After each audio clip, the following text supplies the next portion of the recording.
Coach James Hale Show. Do you know who I am? Live and local inside the J. Michaels studio. People know me. ESPN Northwest Florida.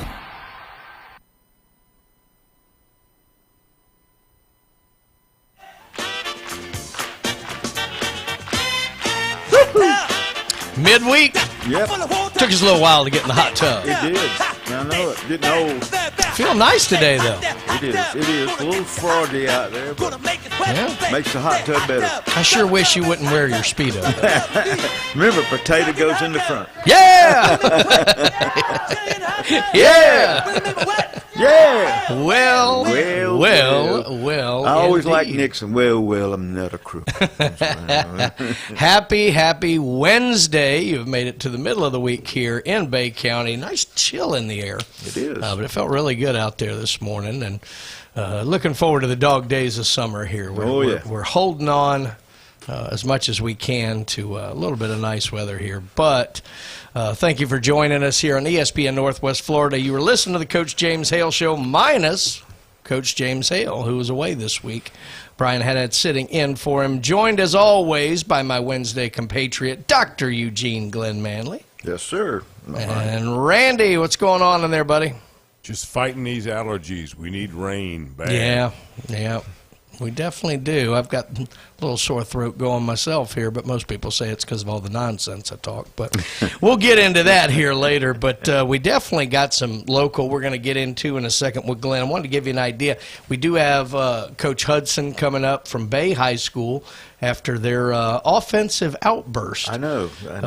I'm should have saved a few runs. They missed their last extra point. I don't know what happened. We'll have to work with the kickers on that one. We got Coach Hudson at 7:15. Of course, we've got our FSU, Alabama, and Auburn updates as always. And then today at 8:30, you Gator fans love it. We got the man, the myth, the legend himself, Mark McLeod, going to be joining us at 8:30. But before we get into that, Glenn, it is time to talk about some local high school baseball. Yes, Let's sir. go. Yes, sir. Last night is a little downfall for the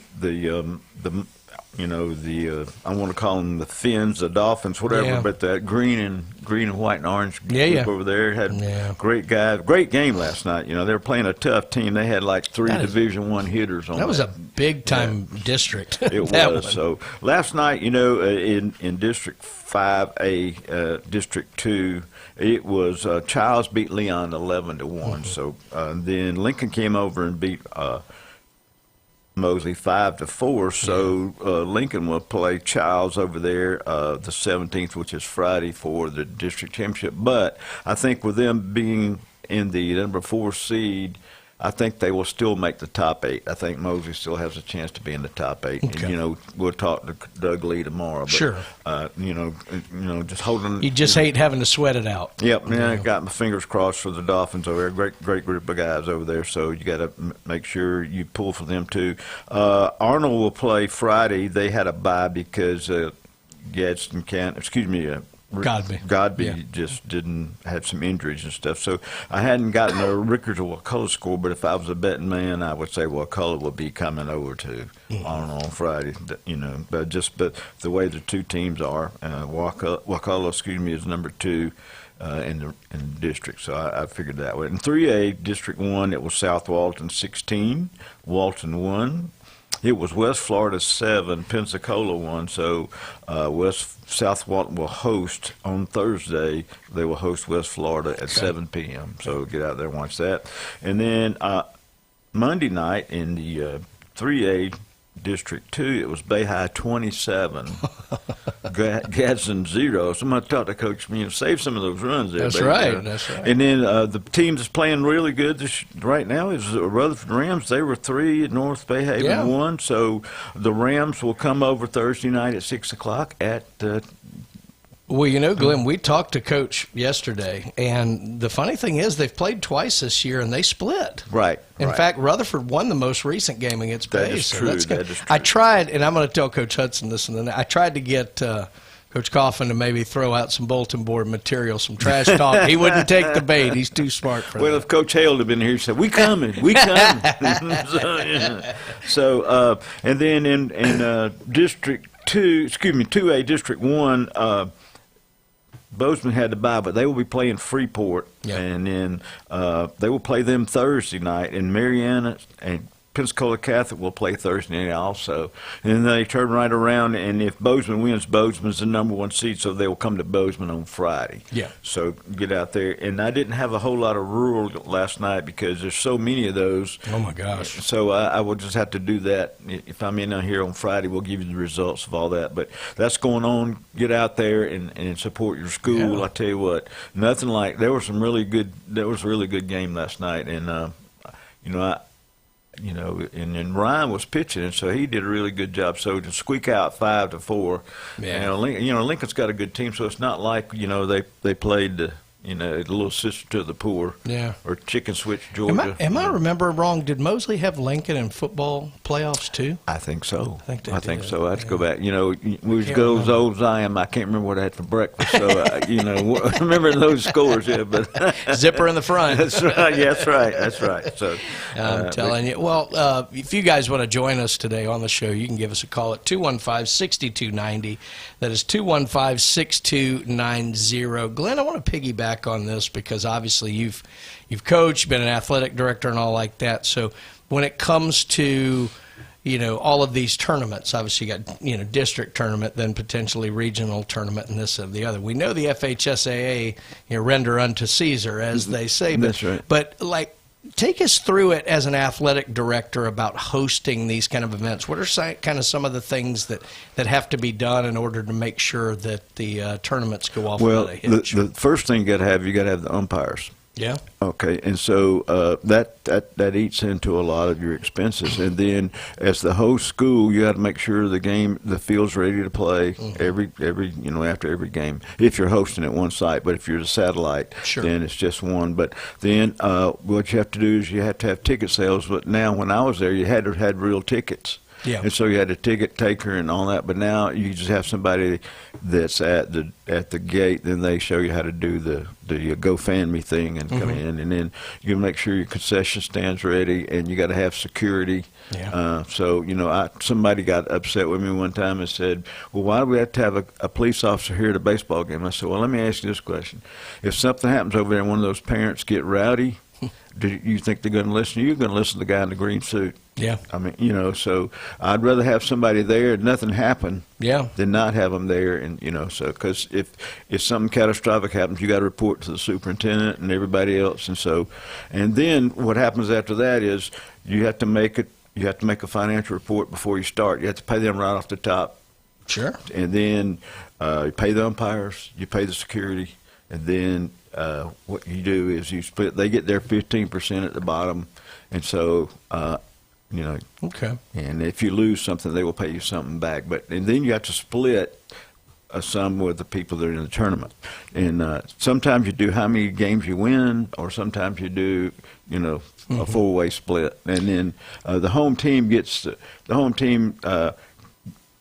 expenses. They have expenses paid for them. Then that's when you break up after what the profit is. Okay, well, that's good at least. There's no risk of necessarily being upside down unless you really kind of plan it poorly, I guess. Or? Well, no, usually baseball, people show up for baseball games. And so, and especially if you have two teams in town, they'll show, Now, if you have a team a team from Tallahassee or say Wakulla usually travels pretty good.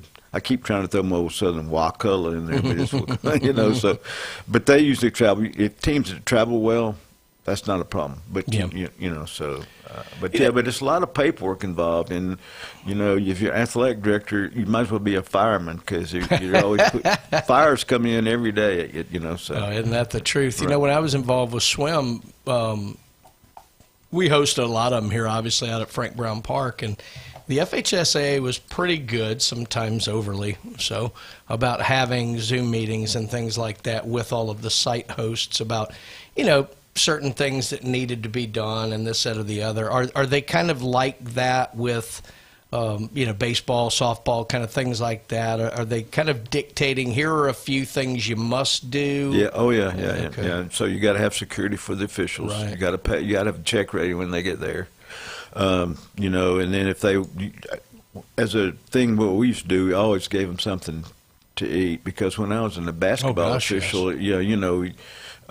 It didn't matter if they gave me a candy bar and some water, but when they come for us, we feed them pretty good. So we have them fighting to come to Bay High School, and I know some of the other schools do too, because I know some of those guys. But it's just always nice, and you just you have to treat those guys with respect. And I think a lot of times it's easy when you go to these events and you see, oh my God, there's 1,000 people here at $5 a pop, $5,000. They're making a killing off of this thing. But exactly like you said, they don't think about, you got to pay security, you got to pay for the officials, you got to pay for probably the ticket take. Well, I mean, sometimes there's maybe volunteers and things like that. Obviously, you got to pay for upkeep and maintenance on the field and different things like that. But there's certainly a lot that goes to planning an event like this, even if it's a just a head-up game or maybe a 4-team tournament. This is not like when you do the district tournament, there's no such thing as passes unless you have an FHSA pass. Yeah. And I don't even know if they do that anymore. But you used to have a state series pass. So you could go to all of them. Now, when I was an investigator, I could go anywhere I wanted. So I just had to. But so those are things, and people don't understand that sometimes. They come up there and you say, well, that pass is not any good because, well, why not? Because, and you say, well, once you start the state series, then all that stuff's out of your hands as far as what goes on. What is the first level at which you would probably have an on-site person from the FHSA? Would it not be till the state tournament? Not till the state tournament, unless if they send somebody, they usually tell you. But I haven't really, in my 28 years. Well, they don't know where Northwest Florida is. So, that's true. We're safe. I think they have like those golf carts. When you get too close, it runs out of it stops. I think when their car goes past Tallahassee, it just stops. They got a governor on a certain latitude. And they won't go any further. You got to back out and go back south. Once you hit I-10, it's like, no, back south. So I don't. Oh, that's funny. But yeah, so I remember one time we had a meeting. We were talking about people. I tell you what, I think McClay in Tallahassee is one of the few private schools that does it the right way. Yeah. And because I knew the principal and all that, but we were talking about it to people, actually some of the people that were really high up in FHSA, and we said, how can you let some of these private schools do that? And they said, well, what about Malone? They win all the time. I go, have you ever been to Malone? And they go, no. I go, well, guess what? If you blink, you could miss it. But I said they have a 5th grade team, a 7th grade team, a 9th grade team, a JV, and varsity. And guess what? They all run the same thing. That's right. And then there's a pecking order. It used to be a pecking order in the Malone gym. The older person you've been around, the closer you sit to the bench. And you may not have you may have one little section just for the visitors because they pack that place. Wow. And when you come into the gym, first thing you see is all those trophies. And it goes back as far back as when they had A, B, and C high school ball. Oh, my goodness. So, yeah. And then, it's really something when you go to some of those schools. If you go to Poplar Springs, and Campbellton's not even a school anymore. They won back in the 50s. That's back in the days where you cut down the peach basket at the end of the game. Yeah, but it's not. When you come over when you cross the Florida state line and you go left over that little bridge. When you come to the bottom, you look to the right. There's a park over there. There used to be Campbellton High School. Used to be. I didn't know that. Yeah, wow. So great place right there. Well, I'm telling you, it's fascinating. We certainly good luck to all of our teams that are involved in all this. We still got a bunch of them. Of course, we know how great baseball is here, but it's still impressive to see how many teams are involved here at the postseason level, and good luck to everybody. When you go to forward. some of those way back in the back place where you sweep off the plate with the broom, if you hit one to right field and it lands in the peach tree, it's a double. So, if it goes in the cow pasture, okay, that's definitely right. a double. Or the gator's mouth, that's for sure. All right, well, we will be talking to Coach Hudson from Bay High School coming up next. But before we do that, Glenn, it's Wednesday. You're wearing your red shirt, so that's good because that's the sauce, That's right. It is J. Michael's world-famous spaghetti day. And look, you can always get the best seafood. You can always get the coldest beer, but only on Wednesdays.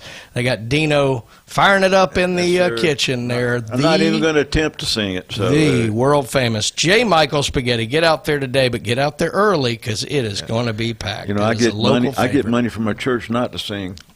So they passed the collection plate. Don't let him sing. TK Vandy Roofing and Contracting. I was really hoping Kyle was going to be able to be here this week. I don't think he's going to be able to be back. He's doing his daddy duties. That's right, but that's the more important thing, I guess. It is. Well, yeah. So Coach Hale is doing granddaddy duties. So that's right. Yeah. So, well, they're just hanging out together. Yeah. So I guess he thought the show was remote this week. He did, yeah. But that doesn't mean that you can't take advantage of the fine services that TK Vandy Roofing and Contracting does.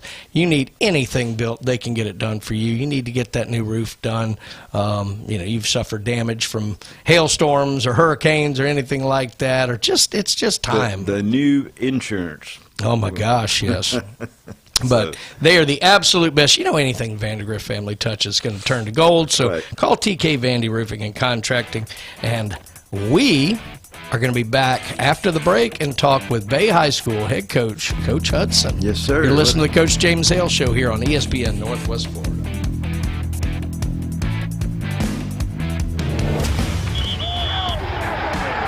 Keep the game going with ESPN Northwest Florida. Just because you get out of the car doesn't mean the Sports Talk and Live play-by-play have to end. Just say, "Hey Alexa, open ESPN Northwest Florida." From Michigan Avenue to the Man Cave, from the car to the kitchen, we've got you covered. Keep the game going. Hey Alexa, open ESPN Northwest Florida. Good morning. This is Anna on ESPN Northwest Florida with your weather forecast on this Wednesday. Sunny this afternoon and evening with a gentle breeze coming out of the south-southwest at 11 miles per hour and temps near 78. Tonight we will have some clouds and a wind speed of 3 miles per hour and be quite warm at 65. Mostly sunny tomorrow and a high 78 with a light breeze. Sunshine Friday with a temp of 78. This forecast is brought to you by Earthworks of Northwest Florida. Thank you for tuning into ESPN Northwest Florida. Rely on it. When it comes to building smart and roofing right, TK Vandy's is the name you can trust. They're your go-to for general contracting, design build solutions, and top quality roofing. From concept to completion, they deliver excellence on time and on budget. Whether it's a custom build or a complex renovation, they've got you covered, literally. Call TK Vandy today and build something better. Together, TK Vandy, built with purpose, roofed with pride. Your goals matter, and at Anytime Fitness Panama City, they're ready to help you crush them. With expert coaching, personal training, and virtual workouts through the Anytime Fitness app, you'll have all the support you need inside the club and beyond. Limited time only. Join today for just $1 down and start your fitness journey now. Don't wait. Visit 107 West 23rd Street, Suite W8, or call 850-818-8184. Anytime Fitness. Let's make healthy happen. Now, it's time for your Atlanta Braves morning update. Presented by Tidal Wave Auto Spa. Get clean car happy at any of the 250-plus Tidal Wave Auto Spa locations today. Dominic Smith strikes again. I'm Barrett Salee, and this is your Braves Radio Network morning update. Tidal Wave Auto Spa is the official car wash of the Atlanta Braves and your go-to car wash destination all season long. Visit TidalWaveAutoSpa.com to find a location nearest you. Dominic Smith is quickly becoming a folk hero in Atlanta. Bases clearing triple in the bottom of the eighth gives the Braves the 6-5 lead and ultimately the 6-5 win. Dom with 4 RBIs on 3 hits on Tuesday night. Robert Suarez gets the win, but how about Raisel Iglesias? He gets the save, his 3rd of the season, but his 100th of his career. Only 4 of the Braves have been able to do that. Craig Kimbrell, John Smoltz, Gene Garber, and Mark Wohlers. Rubber game coming up tonight at Truist Park. It'll be a Bryce Elder night. Bryce is 1-1, has a 1.02 ERA. And Chris Paddock will go for the Fish. He's 0-2, has a 6.14 ERA, and opponents are batting .295 against him. For leadoff show coming your way at 6-5 Central. And first pitch between the Braves and the Marlins across the street at Truist Park, 7:15 on the Braves Radio Network.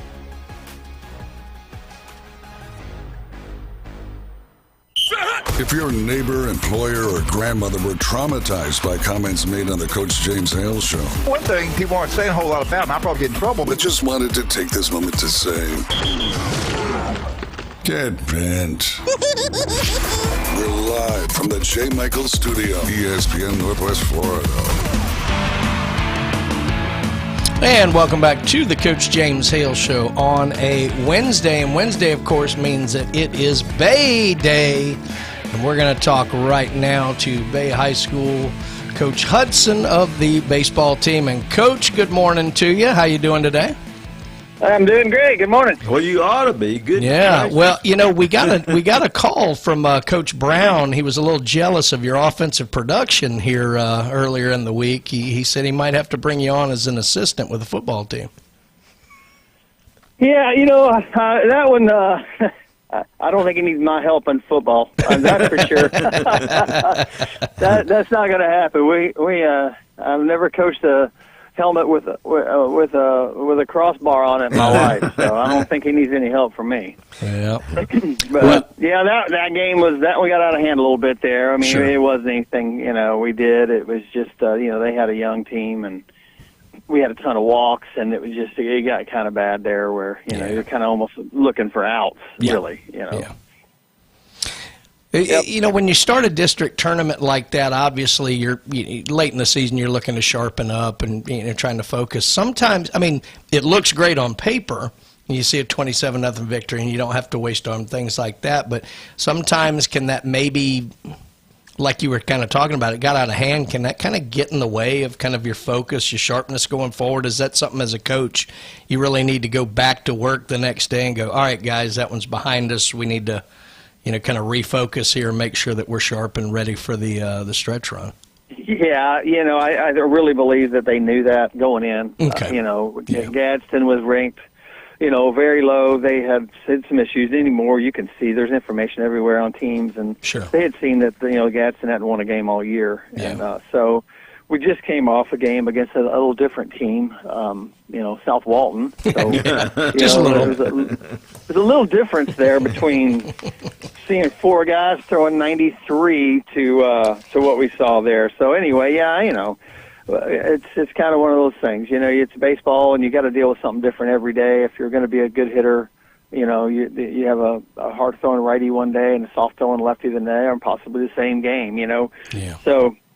No, I think they kind of knew going in what was going to happen the other night, and we also know what's ahead of us. And I don't think that changed anything as far as our mental edge or anything else. I think we've known all along that the most important thing for us in the season is going to be dealing with left-handed pitching. And that's whether it was North Bay Haven or Rutherford. The chances were that it was going to be a lefty, and so that's what we're going to get. So that's pretty much where we've tried to be the last week or two of the season, is really trying to do a little better job on focusing on left-handed stuff. And so we'll see what happens, but it's exciting. It's a great week. I love the postseason, and I just hope our guys are ready to get out there and give our best effort, and I think we will be.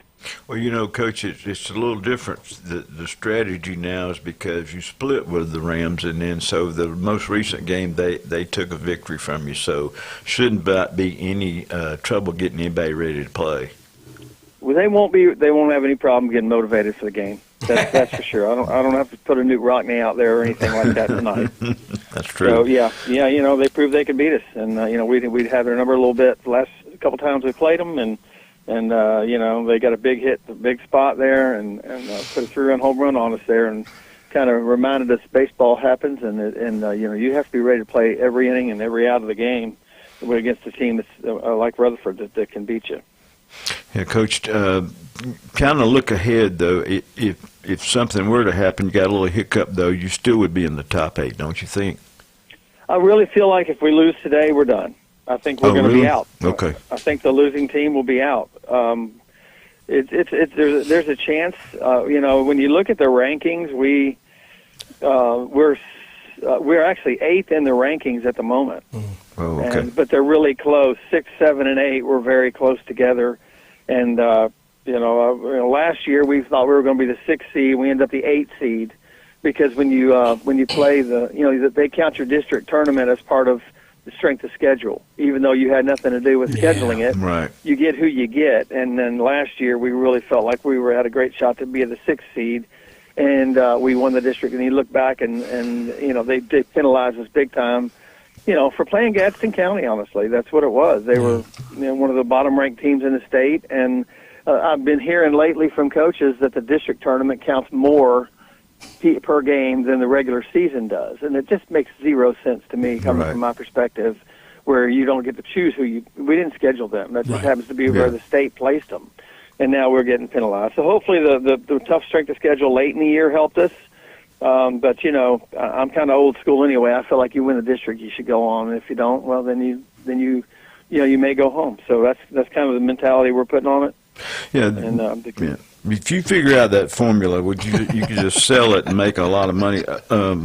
It's kind of like they don't want to listen to the people who are actually in the trenches. They just want to make up stuff.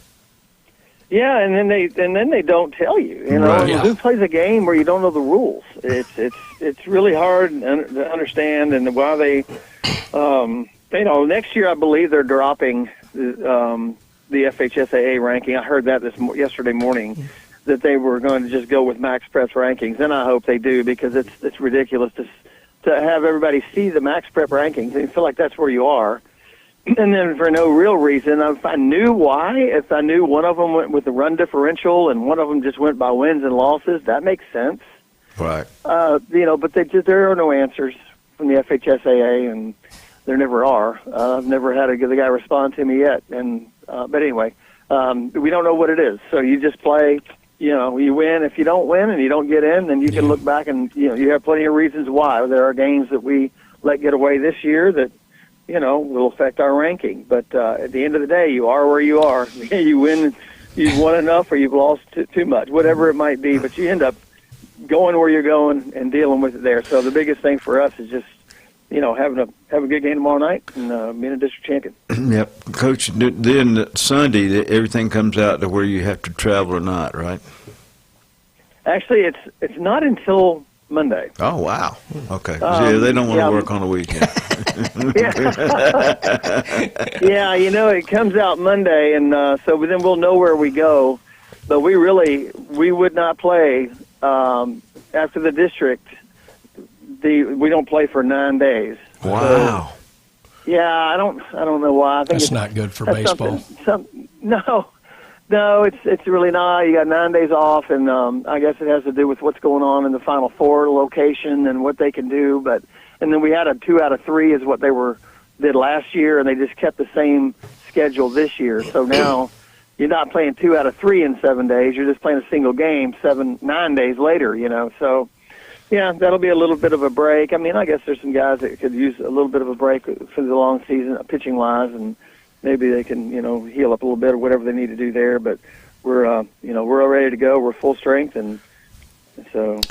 Well, Coach, we talked with Coach Coffin yesterday, and I tried to get him to give you some bulletin board material, some trash talk. He wouldn't take the bait. He's too wily a veteran for that. But he was talking about his team's grit, and I'm sure you've seen that firsthand. So this should be a heck of a ball game. Tell folks kind of how they can come out and watch it like that, because I'd love to see a packed house for this game. Yeah, it's going to be exciting. It's going to be a great game, emotional, game for both teams. There's a lot on the line, and it's at our place at 6:00 tomorrow night. So they're going to bring everything they have. They always do. Coach Coffin has just done a fantastic job with them over there. That from the beginning of the year to where they're at now, they've really improved a lot, and they've got a good team, and he's a really good coach. They do a really good job there. So. Really excited about it. I'm not going to do a lot of trash talking, that's for sure. But I'll tell you, you bring something up, though, with the trash talk, and that's one of those things, there's social media, this thing called social media, Coach, and what you do is you say anything on there, and then everybody just believes it's true or it's a certain group or whatever. Well, there's social media that's going around, and it has the name Bay in it, on this social media site, and there's nobody involved with the baseball program at all. But they put things out, and it's, everybody's mad at Bay High baseball because something on social media is out there, and it says bad things about their people, individual people or whatever. And so after we play games, people are yelling, put that on there, blank, blank, whatever this social media is. Wow. We have nothing to do with it. Right. Not a thing. Yeah. So there is no trash talking all year coming from us or our players. It's somebody else It has no affiliation at all with our program, but we have to listen to that sometimes. No. I saw it on Facebook. It must be real. That's exactly right. That's it. And that's who did it. That's who did it. Well, Coach, this is the way a championship should be. Bay versus Rutherford. Looking forward to it tomorrow night. Good luck to you, and hopefully next week when we talk to you, we're talking to district champion. Yes, sir. Yes, right, sir. buddy. Look forward to it. Thanks, guys. Yes, sir. Man, what a great guy. There, Yeah, Bay High School. Yeah. I love it. And we talked about it yesterday with Jason. I mean, Bay Rutherford's the way it should be when it's championship time, and so that's the going to be first two schools in the county. Yeah, that's going to be absolutely a lot of fun. You know what else is fun?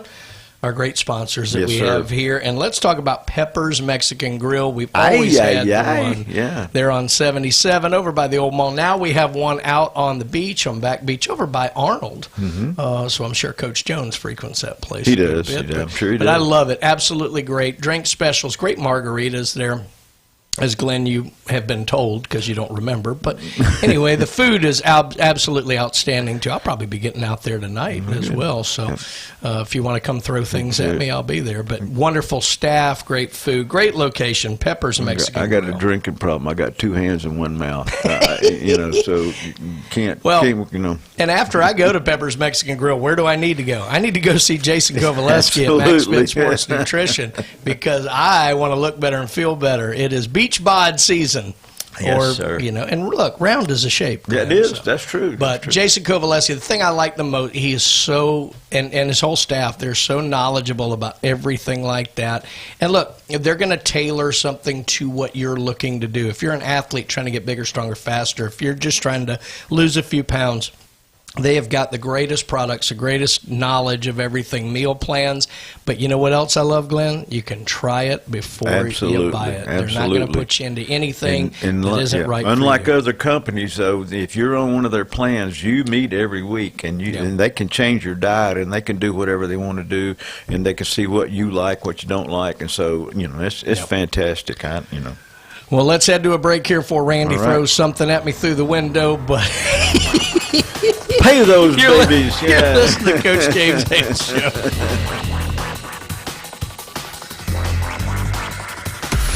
Lock it in and rip the knob off.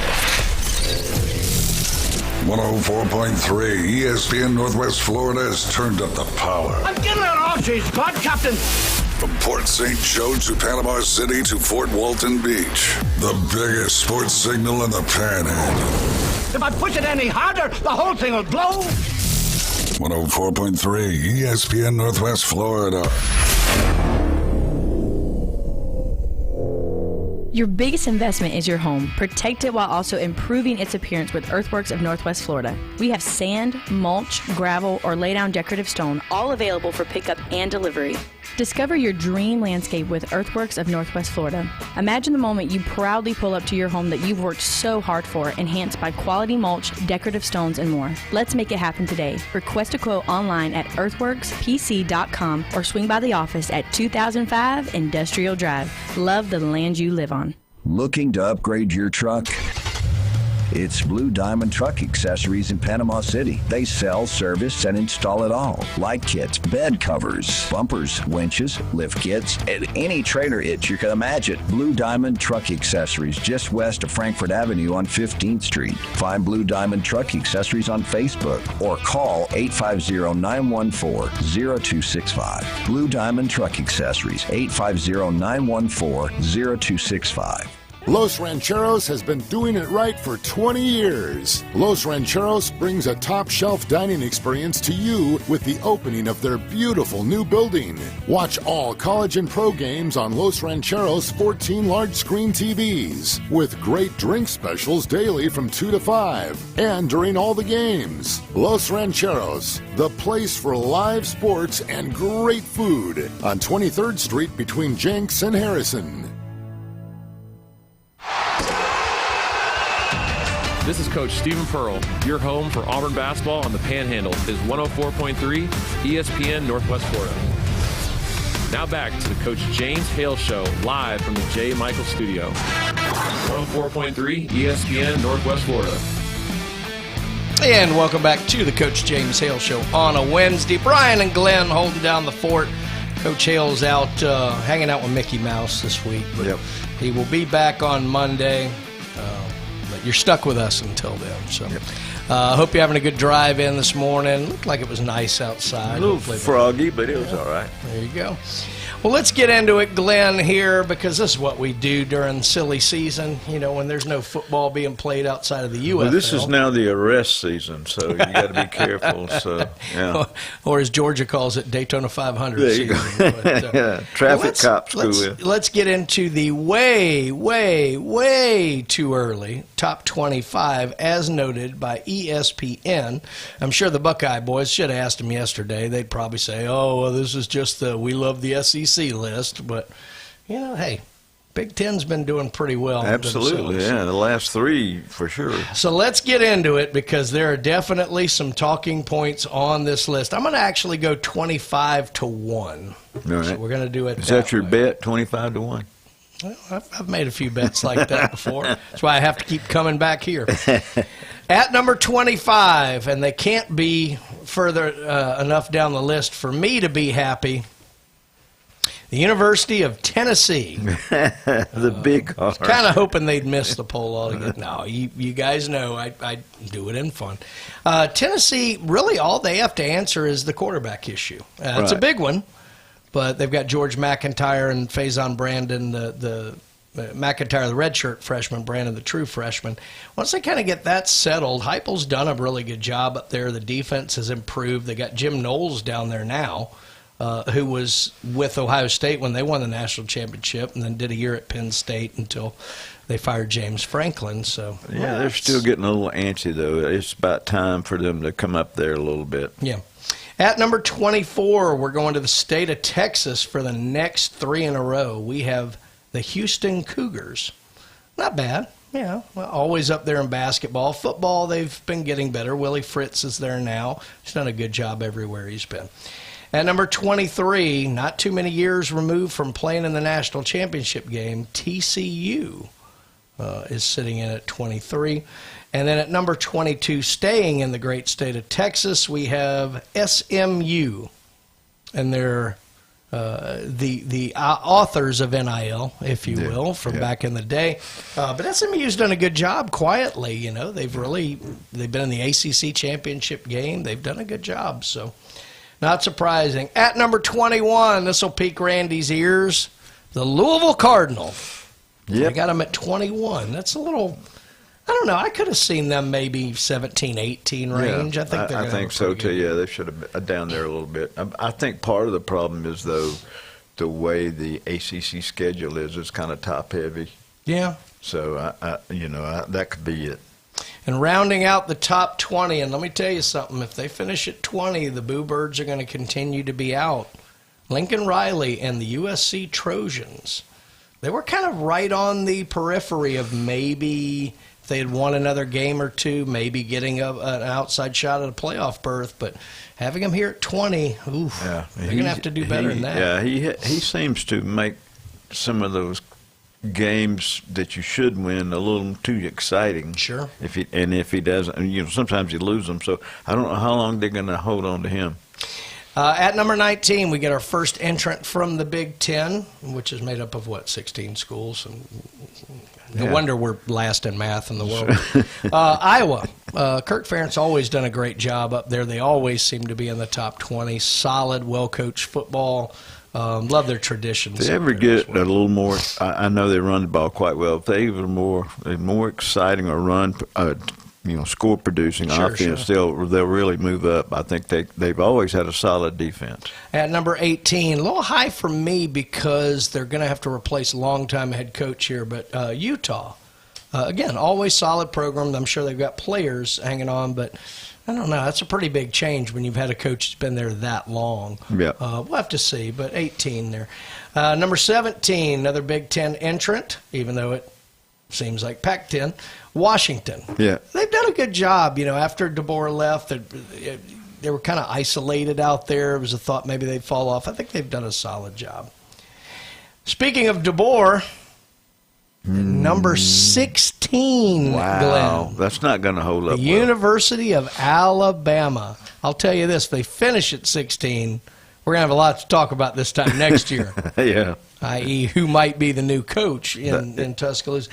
I'm a little surprised. I think there's a lot to be bullish about. I know they lost their quarterback. I know the run production hasn't been good.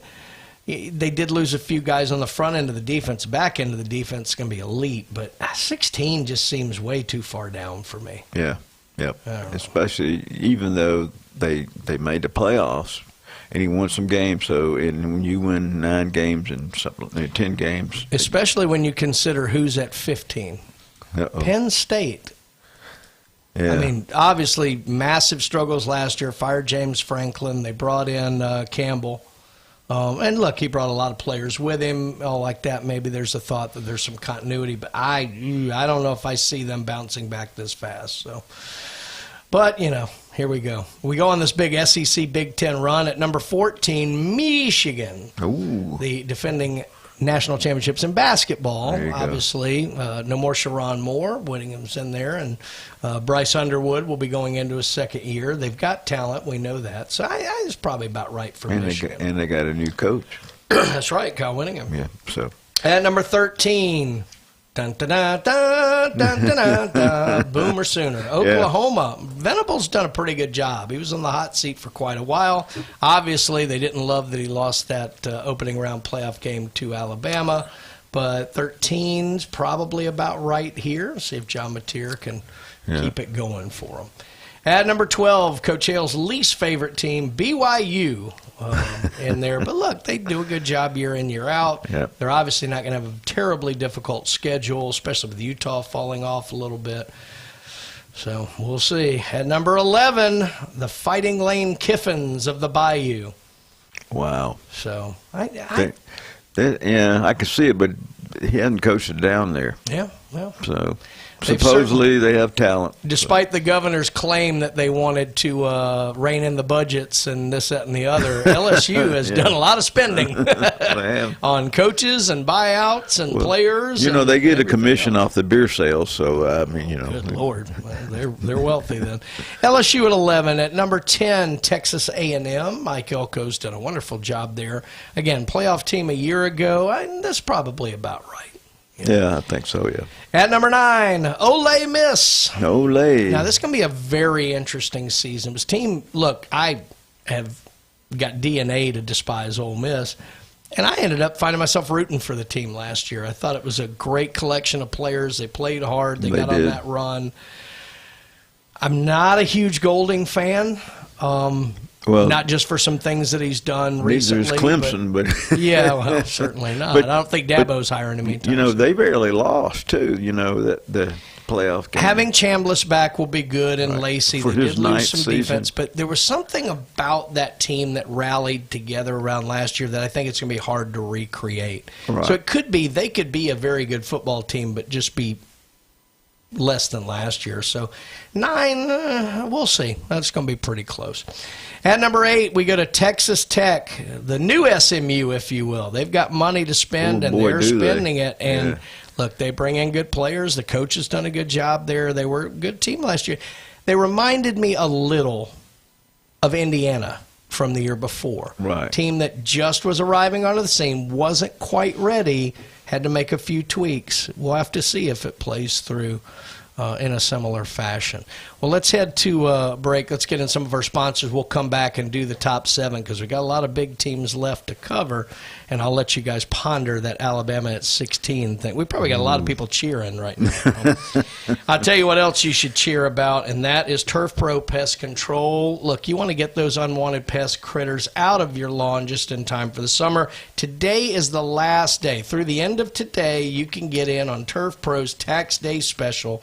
Patrick and the crew will do an absolutely wonderful, wonderful job on your lawn. They even do home pest control as well. Inside, So call Patrick and the crew at Turf Pro Pest Control. Steve's Bike Shop there on 23rd Street.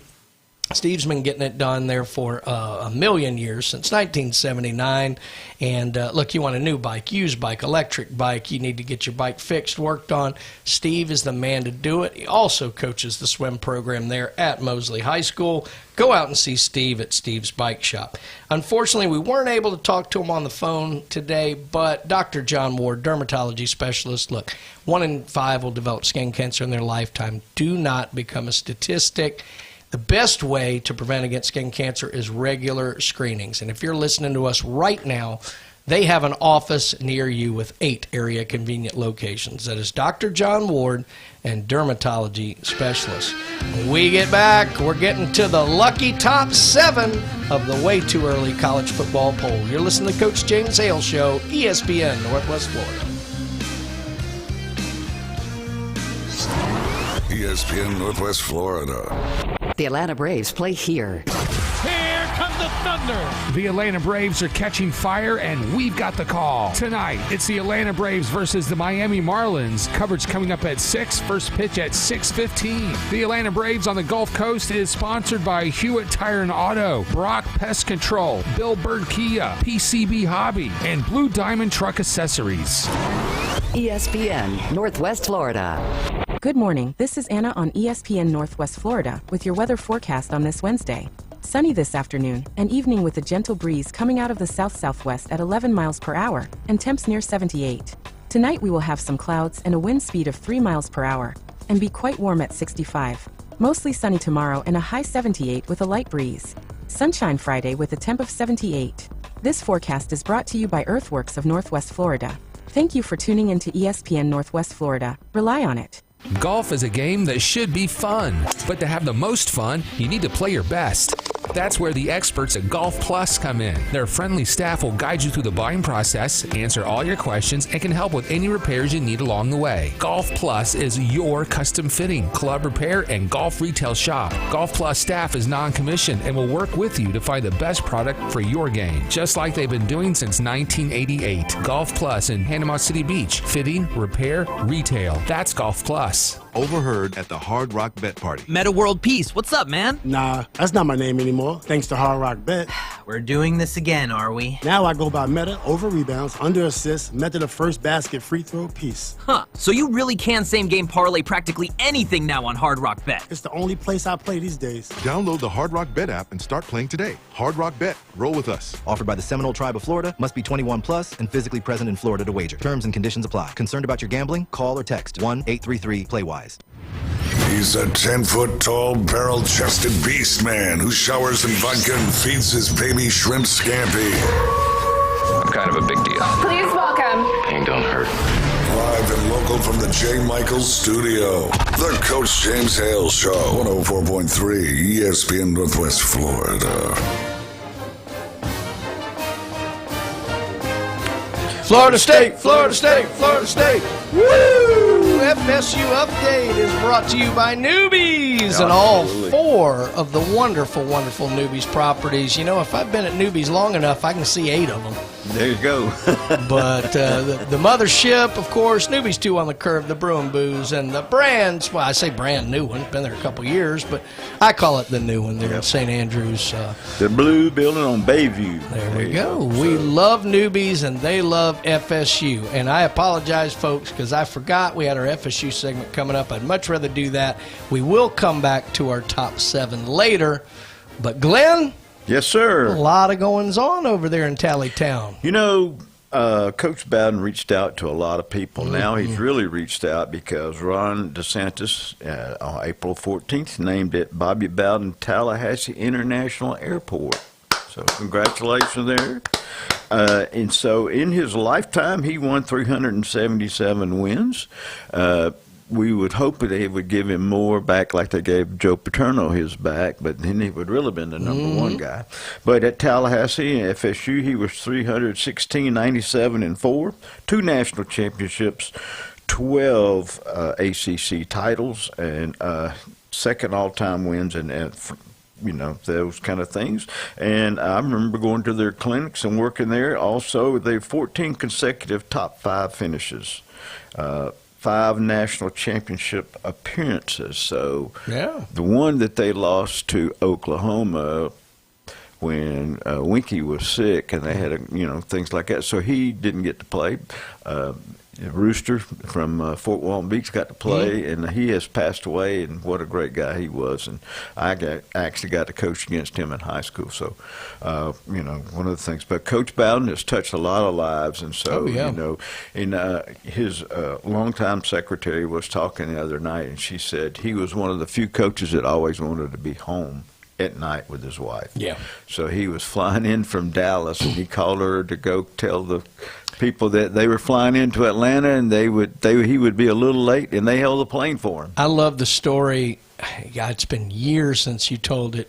Well, I'm sure you've told it other times, but what was it? I guess you guys were over for football camp, and what he pushed his plate of barbecue over in front of you because he didn't want his wife to see it. Yeah, he had an extra plate of barbecue.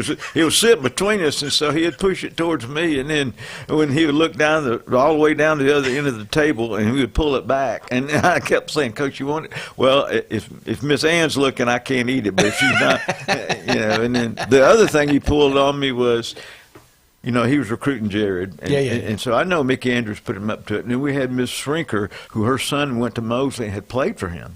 So he was looking for her, too, but he sent somebody. I got to have Coach Manley in this picture. So I felt really important. He said, "Coach, stand right here because I don't want to be the shortest guy in this picture." So I know Mickey put him up to it, but that was hilarious. But he was good. That is so cool, though, because – obviously, Coach Bowden's just such a landmark in Tallahassee and across college football. But that's really cool that he's going to have the airport named after him. That's really neat. Right. They were Chuck Amato was telling us one time that they were down in Miami looking for Snoop Menace, and they came and caused a Martin Luther King parade, and they ended up in it somehow. And so all these people gathered around him, and they could see it was Coach Bowden. He said, "Yeah, you don't see any of the other coaches coming to the Martin Luther King parade." And so they all direct him to Snoop's house. That's awesome. That was pretty good. That's funny. It worked. So, yeah. All right, so I want to get a little football here. Yeah. We haven't noticed any football lately, so I just wanted to make sure we covered it. But look, after the spring scrimmage, the third one, the final one, 247 Knowles put out this little post-spring depth chart, 2 deep in each position.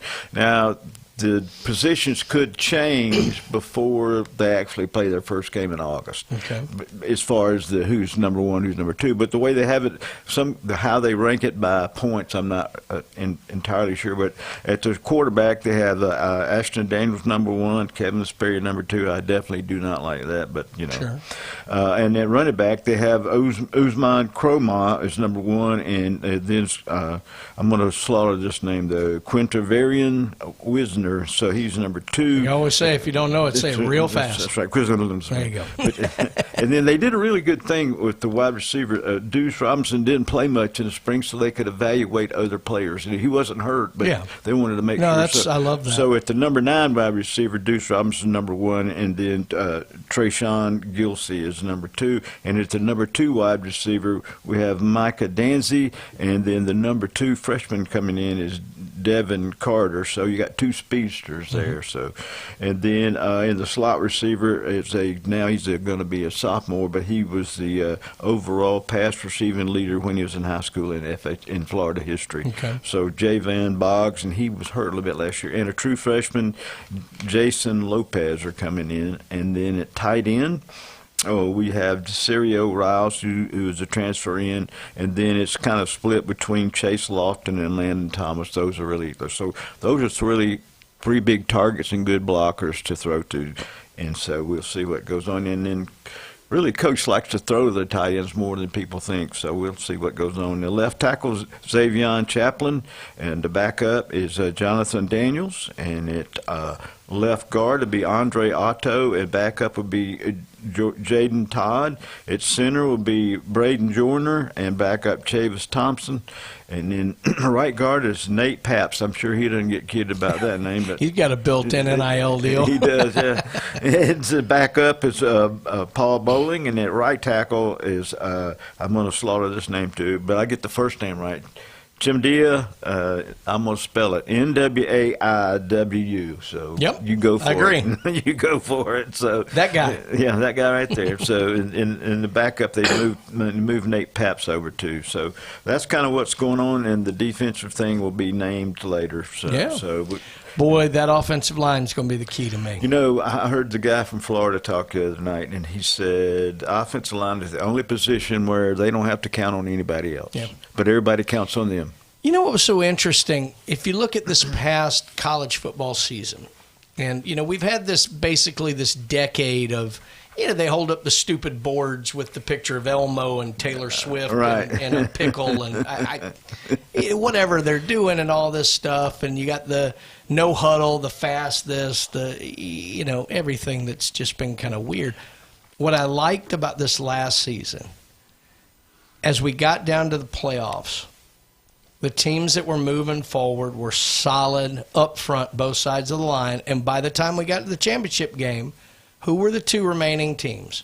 The two best in the trenches. Yep. Indiana and Miami. Yeah, on both sides of the ball. On both sides of the ball. And it was almost, it wasn't a true throwback. It wasn't 3 yards in a cloud of dust, but it was that, you know, my guy's going to knock your guy in the mouth kind of football. And it was kind of fun to see that again versus all this scheming and you know, computer.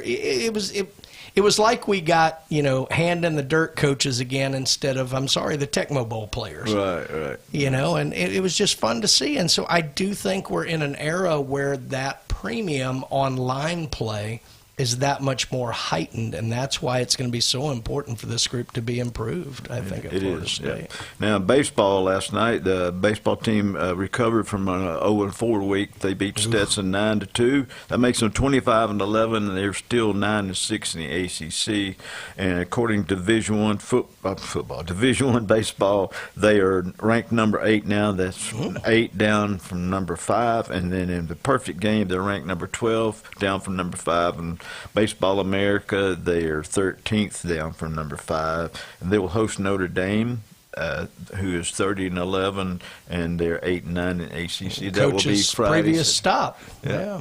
So that'll be a pretty good game. And then softball, a softball team last night. You know, they were swept in Stanford, and so they're 36-7. They're 12-3 in the ACC, which puts them number 2 behind Duke.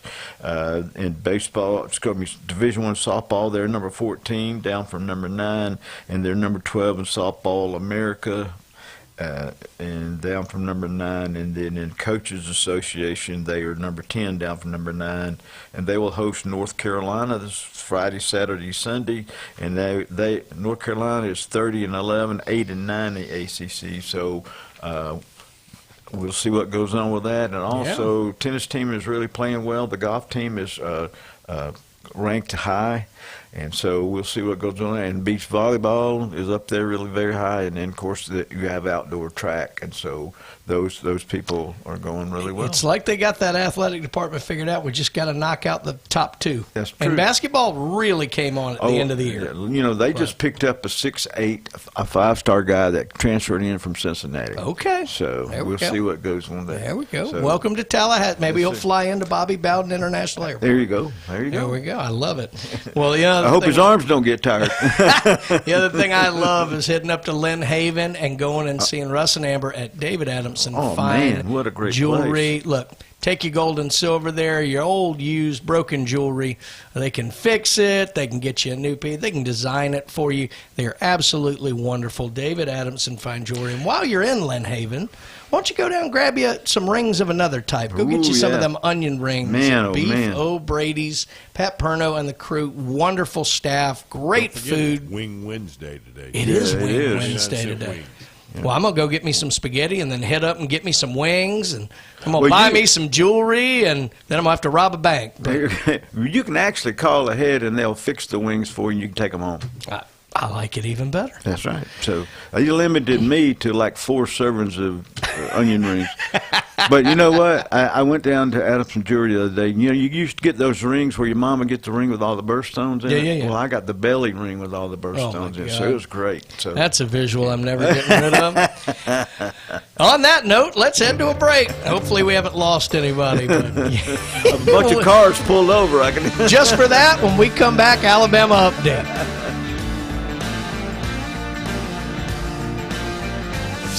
ESPN Northwest Florida. Colin Cowherd. Not counting play-in games, the notable NBA playoff matchups are set. Been a rough year for the NBA. I know, it has. Too many three-point shots, stars missing games, an embarrassing tanking epidemic. Do they love the game or their legacies? I'm not sure. The Herd. Weekdays 2 to 4. ESPN Northwest Florida. Good morning. This is Anna on ESPN Northwest Florida with your weather forecast on this Wednesday. Sunny this afternoon, and evening with a gentle breeze coming out of the south-southwest at 11 miles per hour and temps near 78. Tonight we will have some clouds and a wind speed of 3 miles per hour and be quite warm at 65. Mostly sunny tomorrow and a high 78 with a light breeze. Sunshine Friday with a temp of 78. This forecast is brought to you by Earthworks of Northwest Florida. Thank you for tuning in to ESPN Northwest Florida. Rely on it. Your goals matter, and at Anytime Fitness Panama City, they're ready to help you crush them. With expert coaching, personal training, and virtual workouts through the Anytime Fitness app, you'll have all the support you need inside the club and beyond. Limited time only. Join today for just $1 down and start your fitness journey now. Don't wait. Visit 107 West 23rd Street, Suite W8, or call 850-818-8184. Anytime Fitness. Let's make healthy happen. WGSX Lynn Haven, WVLQ Port St. Joe, ESPN Northwest Florida. The locals love it. Experience a higher level of service. David Adamson Designer Jewelry has been providing you the very best of fine jewelry and repair in Lynn Haven for over 32 years. David has added Amber Anderson and Russ Klinger, names you've known and trusted in PCB for years with your fine jewelry and watch needs. Find that one-of-a-kind engagement ring, that special anniversary gift, or something colorful just for you. Amber and Russ will find it or build it for you. Serving Bay County and beyond in Lynn Haven at the corner of Ohio Avenue and 9th. David Adamson Designer Jewelry. ESPN Northwest Florida. The tradition continues. Lots of force on this one. Hello, Chop House. A 2-run homer. Now back to the Coach James Hale Show inside the J. Michaels studio. ESPN Northwest Florida. I love it.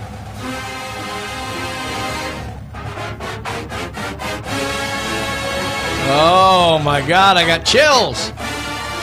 Can't wait to see the number 16 team in the country. Roll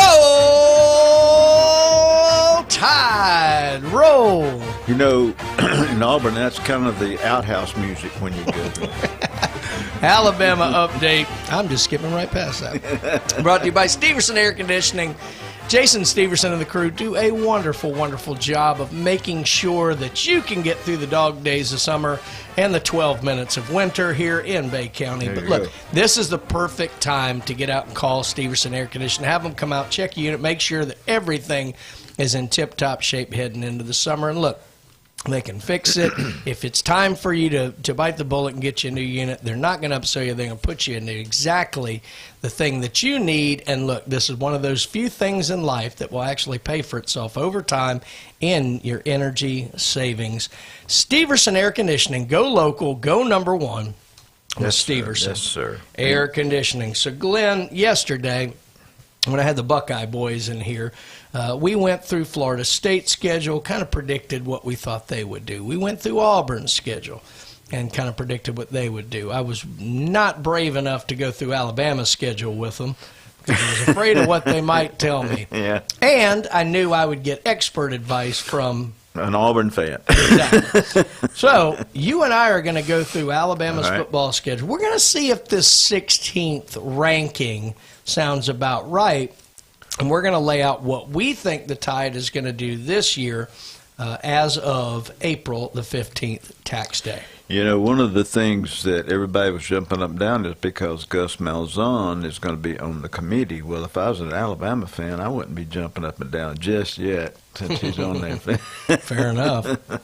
Well, better than some adjunct journalism professor from, like, oh, yeah. The surfer guy from California. Bryn Mawr or whatever nonsense. Anyway. All right, so let's start off the season. Alabama taking a chance, taking a risk, really putting their season in jeopardy.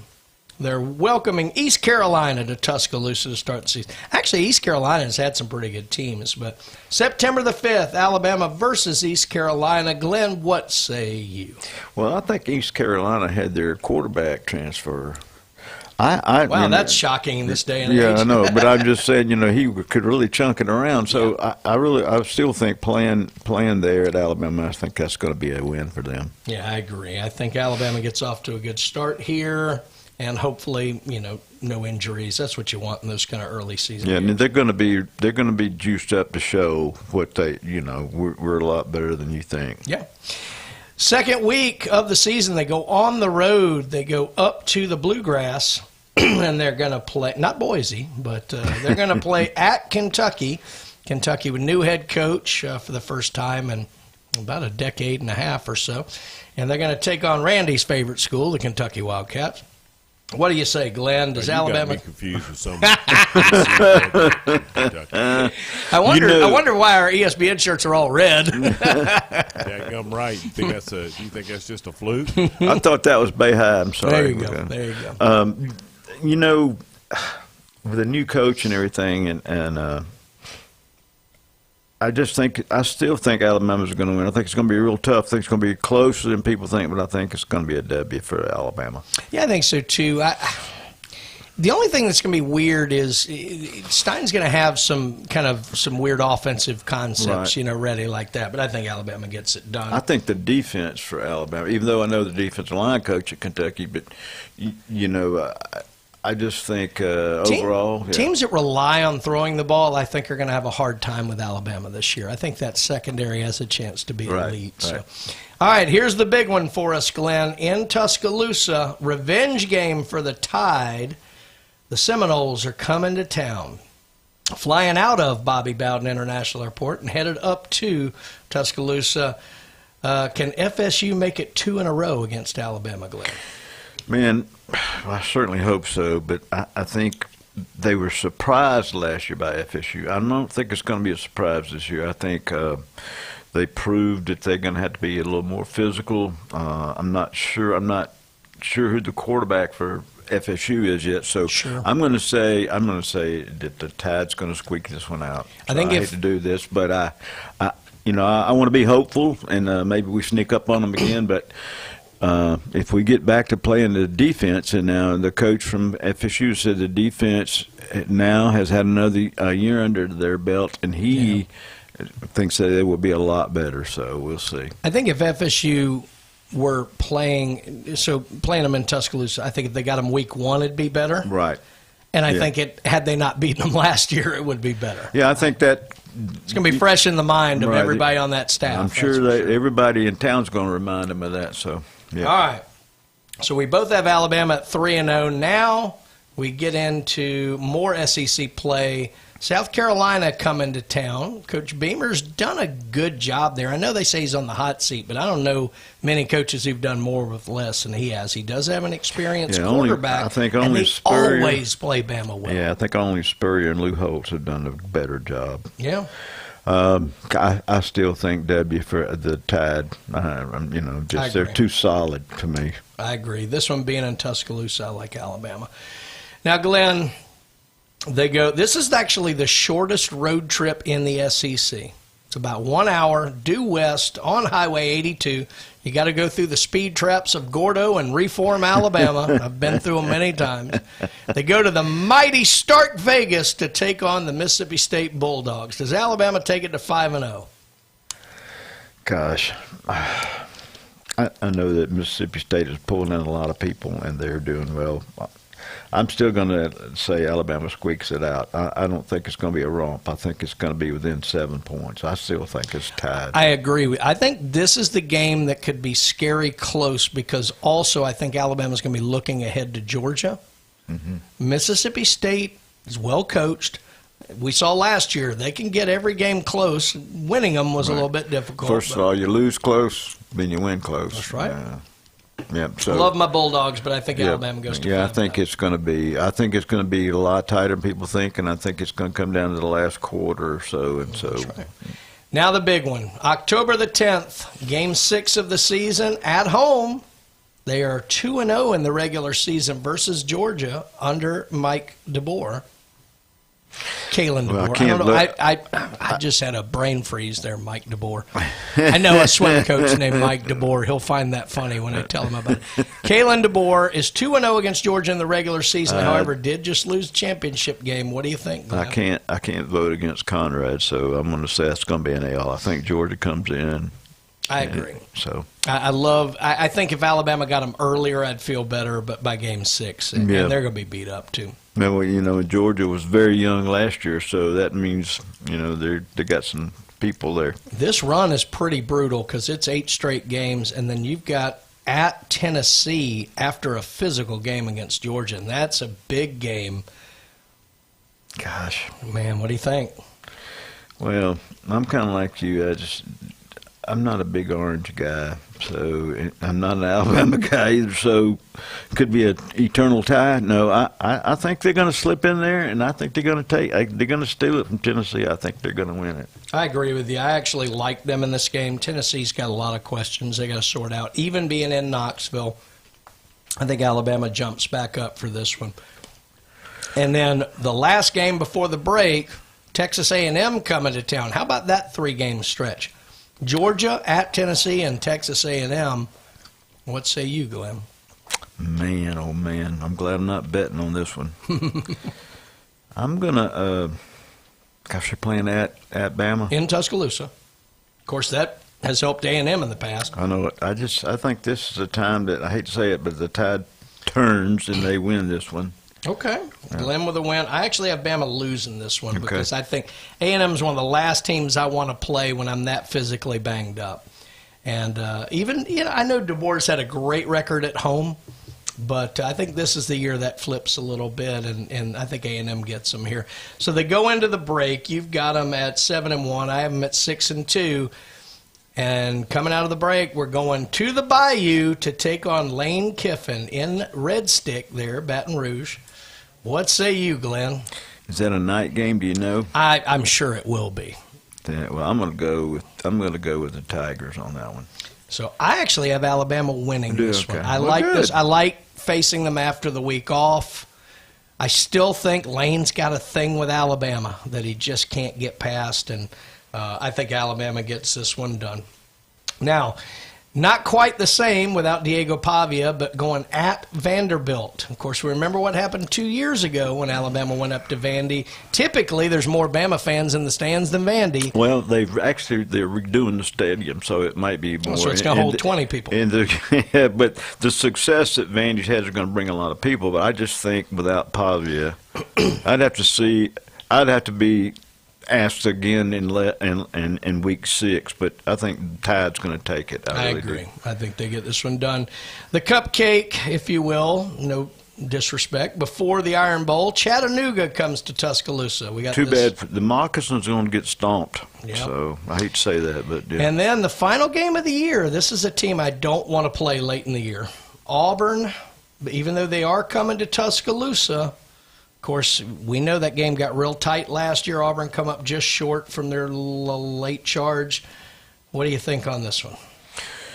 Well, if I pick the wrong team, I can't go home. So I'm going to have to go with the Tigers. But I want to change the LSU game. I want to go back to the Tide winner. All right. Yeah. So you got them losing the last game of the year against Auburn. Mm-hmm. So, Glenn, you have Alabama at 10-2. I also have Alabama at 10-2. And let me say this, folks. If Alabama's 10-2, they will not be number 16. No.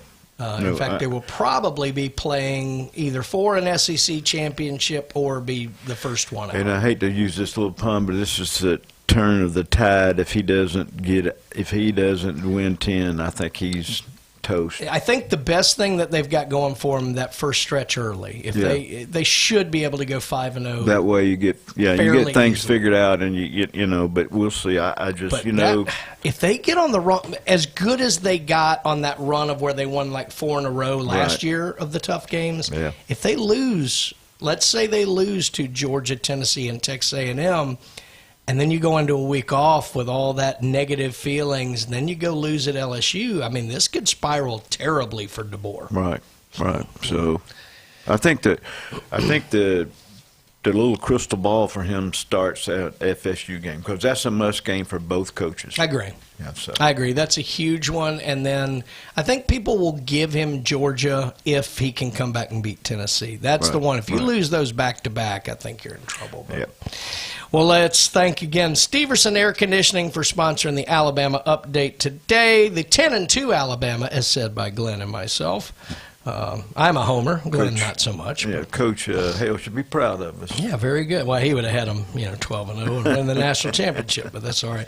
But we thank Steverson Air Conditioning, and don't forget, get out to J. Michael's today, world famous Spaghetti Wednesday. Don't forget about TK Vandy Roofing and Contracting, and also Turf Pro Pest Control. Get rid of those unwanted critters. Today is the last day of their tax day special, so call Patrick and them today and get in on that. When we come back, we're going to go across the state to the plains. We're going to talk a little Auburn. Make Glenn's little tail wag a little bit there. You're listening to the Coach James Hale Show, ESPN Northwest Florida. Mornings on ESPN Northwest Florida just got unsportsmanlike. Jeannie Bouchard, who joins us now. Our producer, Pat Costello, went to a concert the other night. The people next to him bring a 3-year-old child that's screaming the entire time. Any issue with that? That's not right. Obviously, the child doesn't want to be there if he's screaming, right? But that's just not, respectful. Bigger issue, that or the fact that Pat went alone to the concert? Oh, wow. That's a red flag. We're his friends. Evan, Canty, and Michelle. Weekdays 5 to 7 on ESPN Northwest Florida. Good morning. This is Anna on ESPN Northwest Florida with your weather forecast on this Wednesday. Sunny this afternoon, and evening with a gentle breeze coming out of the south-southwest at 11 miles per hour, and temps near 78. Tonight we will have some clouds and a wind speed of 3 miles per hour, and be quite warm at 65. Mostly sunny tomorrow and a high 78 with a light breeze. Sunshine Friday with a temp of 78. This forecast is brought to you by Earthworks of Northwest Florida. Thank you for tuning in to ESPN Northwest Florida. Rely on it. Looking for patriotic apparel that actually means something? Come visit Bales of Blue in the heart of Lynn Haven on Ohio Avenue. We carry top brands like Run Style and 9 Line, plus our own line of patriotic gear made for those who serve. Discounts for military and first responders because service deserves recognition. Stop by today on Ohio Avenue in Lynn Haven or shop online at balesofblue.com. Bales of Blue, patriotic apparel, gifts, and gear built for those who serve. Looking to upgrade your truck?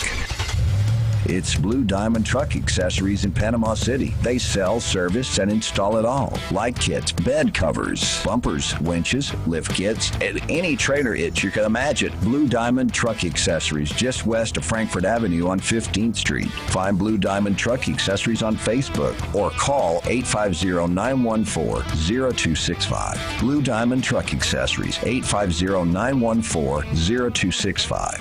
For the A.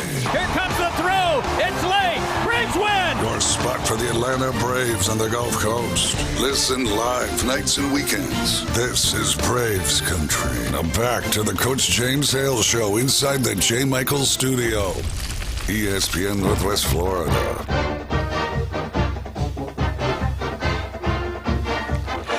Whoa! Eagle! Hey! Who all are we talking to? We talking to Martha? Yeah, I'm talking to Martha. Ole. We talking to James? James? Yeah. Who else are we talking to? Well, I tell you what, there's a lot of people out there. Jenna? Jeff? Craig Seegers? Yep. There you go. All our Auburn. Craig Seegers, all absolutely. All of them, yeah. So. Auburn Update brought to you by Beef O'Brady's in Lynn Haven. We talked about Pat earlier. I'm telling you, that guy does such a wonderful job, not just City Commissioner Lynn Haven, but certainly with everything that he does there at Beef O'Brady's. It is Wing Wednesday there at Beef O'Brady's. Get out there and get you some of those. Get you some onion rings. Watch you some sports. and have some great food. That is Beef O'Brady's, and the key phrase here, Glenn, is Lynn Haven. There you go. Well, let's talk about a little bit of Auburn. I'm going to start with baseball because we're going to get into this more with Mark McLeod in the next segment, because Auburn is heading down to Gainesville this weekend to play a big series with the Florida Gators. Auburn currently sitting at number 6 in the country, the Gators at 7, so that should be pretty interesting in terms of big-time baseball. There are no weeks off in the SEC. As we were talking in the break, there's not a single school in the SEC that has a below 500 record in baseball. That's amazing. It is. With 8,000 teams in the conference now, or whatever it is. Auburn coming off a couple of series victories. They took 2 out of 3 from Arkansas at home. Then they took 2 out of 3 from Kentucky at home this past weekend. And then they won last night. It was ladies' night against Alabama State there at Plainsman Park. And they won 13-0, run ruled them, got out of there after 7. So Auburn, excuse me, taking their 25-11 record, 8-7 in the conference. Seems like everybody's 8-7 in the conference, for crying out loud. Very competitive this year, but they're going down to Florida for a big, big series with the Gators. And what we typically like to say, Glenn, is if you can take one on the road, that's the key. You avoid getting swept, but Auburn would certainly like to win their 3rd series in a row. Yeah, I tell you, the thing about it is the pitching. And then when you go down, and Florida has beaten Florida State 3 times this year, and they have not been ranked as high as that. So that kind of shows you some of the power that goes on in the SEC. And these were midweek games, so it wasn't like they had their ace starting. So now you go down there, and they got them all lined up, ready to go for the weekend series. So I just think it's going to be tough for the Tigers. I'm not saying they can't do it, but it's going to be tougher than you expect. Yeah. Yeah. Well, here's kind of an interesting note here. This covers, Jordan-Hare, and it covers the world's largest sport. Now, we think of Jordan-Hare, we think about football, but not necessarily the kind of football they're going to be playing on June the 9th, Glenn, because the World Cup is coming to the United States and Canada and Mexico, but we don't count them. Yeah. It's coming to the United States this summer. And it kicks off in just a few months. And Jordan-Hare Stadium has been selected as the location for a friendly match, kind of a warm-up match, between defending World Cup champions Argentina and Iceland. And that's just 2 days before the entire World Cup gets started. So that's really kind of cool. Especially the fact, like, you're not getting, no offense, but you're not getting, Dubai versus Yemen or, whatever, or anything like that. You're getting the world champions, Lionel Messi, and the Argentina squad. I'm picking Argentina because if you're playing on the plains in August, you're from Iceland. Yeah. That ice is melting. I'm just saying, But it's really cool. So yeah, I think so too. Yeah. It's really cool. Good revenue sharing opportunity there. The upside for Auburn athletics could reach as high as $2 million. And there'll be a lot. That stadium will probably fill up because there are a lot of soccer things going on. People here. And here's what's neat. So tickets for the event, for lower level seats, the prime seats could go for north of $300, but for end zone seats, they're thinking $40-45. Right. What a great opportunity to kind of go see something different. So actually, if I'm around, I might make that trip. I think that's pretty cool. So I got a place to stay, and Oh, yes, I do, but I don't think I can handle all the orange and blue that's in that place. But anyway, I just thought that was really, really neat. And Argentina is definitely considered one of the favorites to repeat this time. I'm sure. So that was pretty cool. When the guy scores the wrong goal for the wrong team, and they execute him in his bar at home, they're serious about that stuff. So. All right, well, Glenn, I love talking about Auburn, but that was really kind of all we had. Let's get back to it. Your diamond in the rough top 7. There you go. Are way, way, way, way too early. So we left off last with Texas Tech at number 8, and we got all powerhouses from here. At number 7, last year they came up just short at number 2. They start the year at number 7. How about Miami? Best team money can buy. How would you... They went after the Ohio State guy. Oh, yeah? Well, he's a Miami kid, too. Well, yeah. But apparently they offered him $10 million. I know it. So you don't even have to go to the NFL. That's right. But Miami, I think, is going to have another good team. Obviously, they've got the Mensa kid coming in from Duke to play quarterback, so that'll take a little bit of adjustment. And obviously, you got to replace Mesidor and Payne up front. But the Mensah kid, isn't that's Kevin Mensah, I think. Mensah, yeah. Darian Mensah. Mensah, yeah. Guess what? Isn't that the smart club, the Mensah? I wouldn't know. They never asked me. Well, he went to Duke, yeah. I was part of the detention club.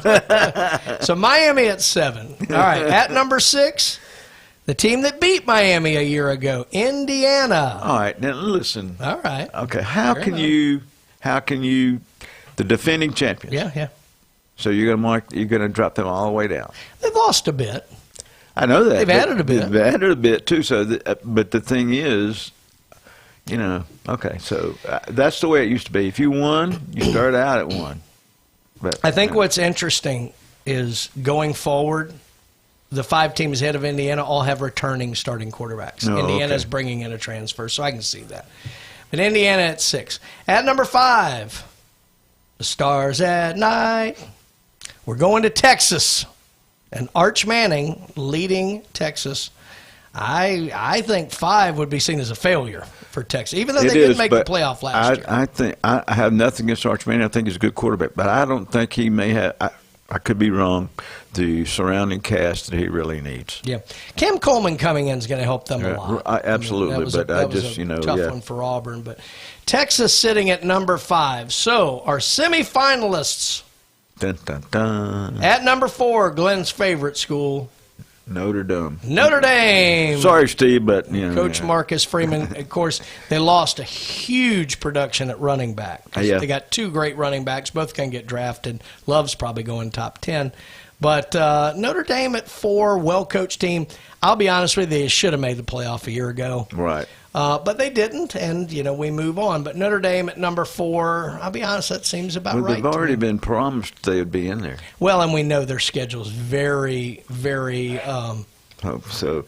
Hope that it works for them this year. I'm calling in the midshipman. Come on, midshipman. So. At number 3, the SEC and the Georgia Bulldogs. Number 3, huh? Gunnar Stockton coming back, always going to be solid on defense. Yeah, they're going to be a year older. They were really young last year, so I picked them a year ago. Yeah, I'm not sure I'm not going to pick them again this year. I think 3 they should be down at least 2. That's what I think. At least number 2. But look, as much as the Buckeye boys complain about SEC bias, our top 2 schools, if you hadn't figured it out yet, are in the Big Ten. It's just what order are they going to be in. Mm-hmm. They both start with O. Mm-hmm. At number 2, which way do you think they went, Glenn? Number 2. Start with O. Big Ten. Oregon. The Oregon Ducks. Dante Moore coming back was huge for them. Now, I know they had Dylan Raiola transfer there. He'll be the guy next year. But Oregon, certainly a lot of talent, played very well. I think they got to... They didn't get to the semis, did they? Or did they? I don't remember. Yeah, they went out to Indiana. It's hard for me to think of them as a Big Ten school. Oh, I know. I know. But good team. Dan Lanning's done a good job there. Yeah. They have them taking one more step forward. I'm surprised they don't buy more players. Yeah. They have unlimited funds. Yes, and if you're a team and you buy Nike, you're just helping. Well, they got to pay for the 37 different uniforms. I know it. That leaves at number 1. Here you go, Jim. Here you go, Jason. The Ohio State University. Look, they lost a lot off defense, but the offense is back. And the offense was getting good. Julian Sand, quarterback, was Heisman finalist. Jeremiah Smith, I think, is the best player in college football. And how can you pull against a team who at running back is lining up a guy named Bo Jackson? That's true. You can't. So, no, I think Ohio State at number 1 makes sense for right now. Again, they do have some questions to answer on defense. But the way they recruit and the way they bring – look, they brought a couple Alabama transfers in who are good. Yeah. They brought a guy from FSU in to linebacker a little. Here's the thing. When you can score 87,000 points a game, it doesn't matter what your defense does. Isn't that the truth? I know it. So according to ESPN's way too early poll, the Big Ten is 1, 2, and 6. Now, the SEC is 3, 5, 9, and 10. So the SEC still wins. Take that, Buckeye boys. But look, if the Big Ten goes 1-2 and it's an all Big Ten championship game, Hale might that might be too much. Suicide alert. That might be too much for him. But anyway, I thought that was an interesting pick. Again, there's some head scratchers here. I think Ole Miss a little too high. I think Alabama's way too low. I think Penn State's way too high. Yeah, you have to pin who is picking. Yeah. So, maybe they just, had a handful of darts. The funny thing about this, at 16, they have Alabama 7th in the SEC. That will not go over well in Tuscaloosa. No. But anywho, that's what it looks like. So pretty cool.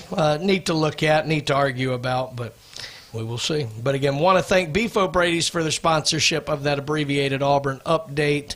Absolutely love the guys up there. Don't forget Max Fit Sports Nutrition, Jason Kovaleski. You can try it before you buy it. You want to get bigger, stronger, faster, look better, feel better, just in time for getting out on the beach. You need to see Jason Kovaleski. They have 2 great area locations, Pier Park North next to Dick's Sporting Goods and 23rd Street in the Del Coronado Village next to Granny's. And then, of course, you have David Adamson Fine Jewelry up there in Lynn Haven. You need to get some new jewelry. You need to fix up some old jewelry. Want to sell some of that gold and silver you've got. Go see Russ and Amber. Go see David Adamson Fine Jewelry in Lynn Haven. Keyword Lynn Haven. We get back. We're going to talk to man, the myth, the legend himself. It is Mark McLeod, and it's Gator time on the Coach James Hale Show. 104.3 ESPN Northwest Florida. It's the Rich Eisen Show. How old is Cage? 66. All right. When he's in the middle of middle school, C.J. Stroud will be the quarterback of the Houston Texans. No chance.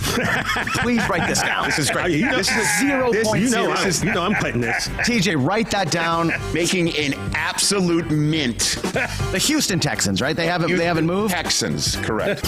The Rich Eisen Show. Weekdays 11 to 2. ESPN Northwest Florida. Are you living with chronic pain, anxiety, or sleepless nights? You don't have to just get by. You deserve to thrive. At Thrive Alternative Medicine on Panama City Beach Parkway, Dr. Laughlin and counselor Suzanne Clark provide a compassionate path to relief, from medical marijuana card certifications to professional mental health counseling, managing conditions like PTSD, chronic pain, and the complexities of cancer. Book online at thrivealternativemedicine.com. thrivealternativemedicine.com. Find the relief you deserve. Los Rancheros has been doing it right for 20 years. Los Rancheros brings a top-shelf dining experience to you with the opening of their beautiful new building. Watch all college and pro games on Los Rancheros' 14 large-screen TVs, with great drink specials daily from 2 to 5 and during all the games. Los Rancheros, the place for live sports and great food on 23rd Street between Jenks and Harrison. Get ready to connect. ESPN Northwest Florida is proud to welcome and feature the newest additions to our Panama City Beach Chamber family. Welcome to the Beach Chamber, Ash and Stone Boutique, Goodies Pool Care, Brochure Distribution Services, Costa Enterprises, McDonald's PCB Parkway, and Dreamlight Productions. Step in, grow, and connect with a community that celebrates your achievements. Congratulations from ESPN Northwest Florida And the Panama City Beach Chamber of Commerce, reaching Bay County and beyond. Hey sports fans, this is Orlando Magic's power forward Jonathan Isaac, and you're listening to Coach James Hale Morning Show live from J. Michael Studio on 104.3 ESPN Northwest Florida.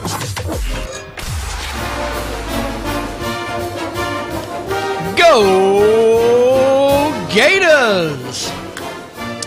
Glenn loves saying that. I do. I do. Well, he will love saying it when he knows we get to bring on our next guest. That's right. I love It is Wednesday. It is 8:30, and folks, that means it is time for the man, the myth, the legend himself, the local boy made good, Mark McLeod. Mark, how you doing today? Hey, doing well, Brian. Good to be on with you guys. Yes, sir. Love talking with you here. I got one question right off the top. So now we have Bobby Bowden, Tallahassee International Airport. When are we going to have Steve Spurrier, Gainesville International Airport? That's a good question. Yeah, I don't know if they would do that. I don't know if they would do that in Gainesville. They may name They'll name quite a bit after him, but I'm not sure if they'll go with the airport. Yeah, they may just let him put a Spurrier's restaurant in the airport. That's what they'll do. So I still got to get down there and try it. I hear great things, but. Well, Mark, I'm sitting in the big chair today. Coach Hale's down there hanging out with Mickey Mouse. So, to heck with this stuff and talking about recruiting rankings and all this nonsense. Let's talk some baseball today on a Wednesday. Okay. Florida Gators. I've been doing a lot of driving lately, Mark, and you come across those people on the interstate. You kind of getting right up behind them. They finally move over, you pass them. Then a couple miles down the road, you see them pass you. You're like, what are you doing? Then you pass them again, and then they pass you, and it keeps going back and forth, and they frustrate the hell out of you. That's the Florida Gators baseball program to me. I can't figure this team out, Mark. What in the world is going on? They can look as good as anybody in the country, and there are times they can look as bad as anybody in the country. That's true. You look at the polls. I mean, D1 baseball, the guys there, they don't know what to do. They got them at 20 or 20 to 25. And then you look at Baseball America, they got them at 10. Yeah. These guys, they don't know what to do with Florida, and neither did the fan base. Even the media guys that I talked to, I mean, nobody knows what to do because, last night, perfect illustration. Florida's lost twice to Bethune-Cookman, and both times it's been under Sully. And last night they lose to Bethune-Cookman. Now, Eli Blair unfortunately took the loss for the Gators, but guys, it could have been anybody. Yeah. And it wasn't Eli Blair. The pitching, there were some struggles there. The one big thing that, as Sully talked about in the postgame, look, we had guys that weren't available because we have a Thursday, Friday, Saturday series coming up against Auburn, who's top 15 ranked. You don't have Josh right now. You don't have Luke McNelly available. Jackson Barberi is still dealing with the oblique strain, which they expect him back, from what I hear, in about 8 days. They're hoping. So, and of course, Ricky Reed was unavailable. So, they went to some young guys, got some young arms, and there were some good moments and a lot of bad moments. You can't issue 9 free passes, 4 by plunking guys and 5 by the walk, and expect to win too many games. But Bethune-Cookman, Florida was right there. The problem offensively, they kept putting the ball in the air, fly out after fly out after fly out. And again, you go back to the Georgia series last weekend, guys, and Georgia comes into that series with Florida, leading the nation in home runs with 98. Florida pitching shut them out. They didn't get a home run the entire series. Meanwhile, Florida hit 6 of them, so Florida's feeling a little good about themselves, and they're putting the air. They're watching this Bethune-Cookman pitching. Say, hey, we're going to take it out of the park, and that's what happens in those midweek games. And Florida suffered because of it. Also, 2 errors, so it was a total team loss by the Gators. Well, you're talking about those ratings. What really, and I'm not a big Gator fan, but here's the deal. Okay, so you got FSU went from number 5 to number 8, and they've beaten FSU 3 times. And so how does that not take effect to how you rate somebody? Yeah, look, they took 2 or 3 from Georgia, who was number 4. Yeah. They played Florida State. Was Florida State 4 or 5 earlier? They were 5. So they swept them. 5, yeah. Yeah, I mean, right. Yeah, right. And look, Florida's 10-1. Guys, Florida's 10-1 against ranked opponents. Yeah. But you look at the midweek, and they've lost 10 games against unranked opponents. So you sit there and you go, wait a minute, what's going on here? So, yeah, it's been crazy to watch, and you can't figure this team out. Now, the next 3 weeks sets up very interestingly for Florida, but particularly the first 2, because the first 2 weekends, Florida doesn't leave Condren Park. That's right. For another 8 games.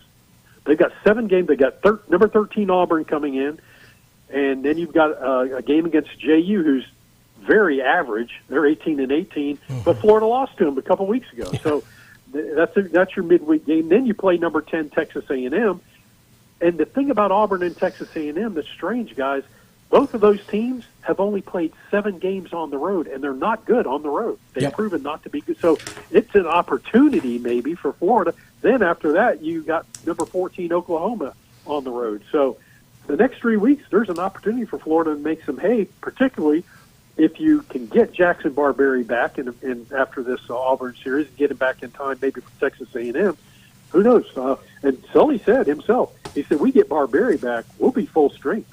Yeah. And he thinks this team is ready and on the cusp of making a run. It's just such a head scratcher. And look, SEC baseball, we were talking about it in the break. There's not a team under 500, in the SEC. And overall, records, South Carolina's finally caught up, and now they've gotten to 500. But there's obviously great baseball so on any given weekend. But you have the situation early in the year. Florida goes on the road, gets swept by Alabama. Then they come back, play number 4 Arkansas, and sweep them in Fayetteville. Then you have Ole Miss, who had just gotten swept themselves. They come down to Gainesville and win 2 out of 3. Then you go up to Georgia. You take 2 out of 3 from probably the hottest team in the country at the time.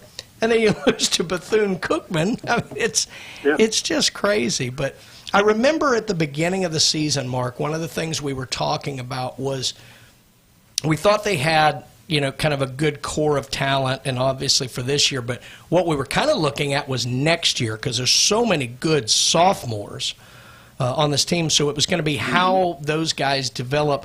What have you kind of seen in some of the development of some of those guys? Have a couple of them stood out quicker than maybe we thought would have? No. Okay. No, it's strange, but the team is the team. I mean, they're doing the same. The sophomores, the young guys, are doing the same thing and having some of the same struggles. And Sully has commented on this recently.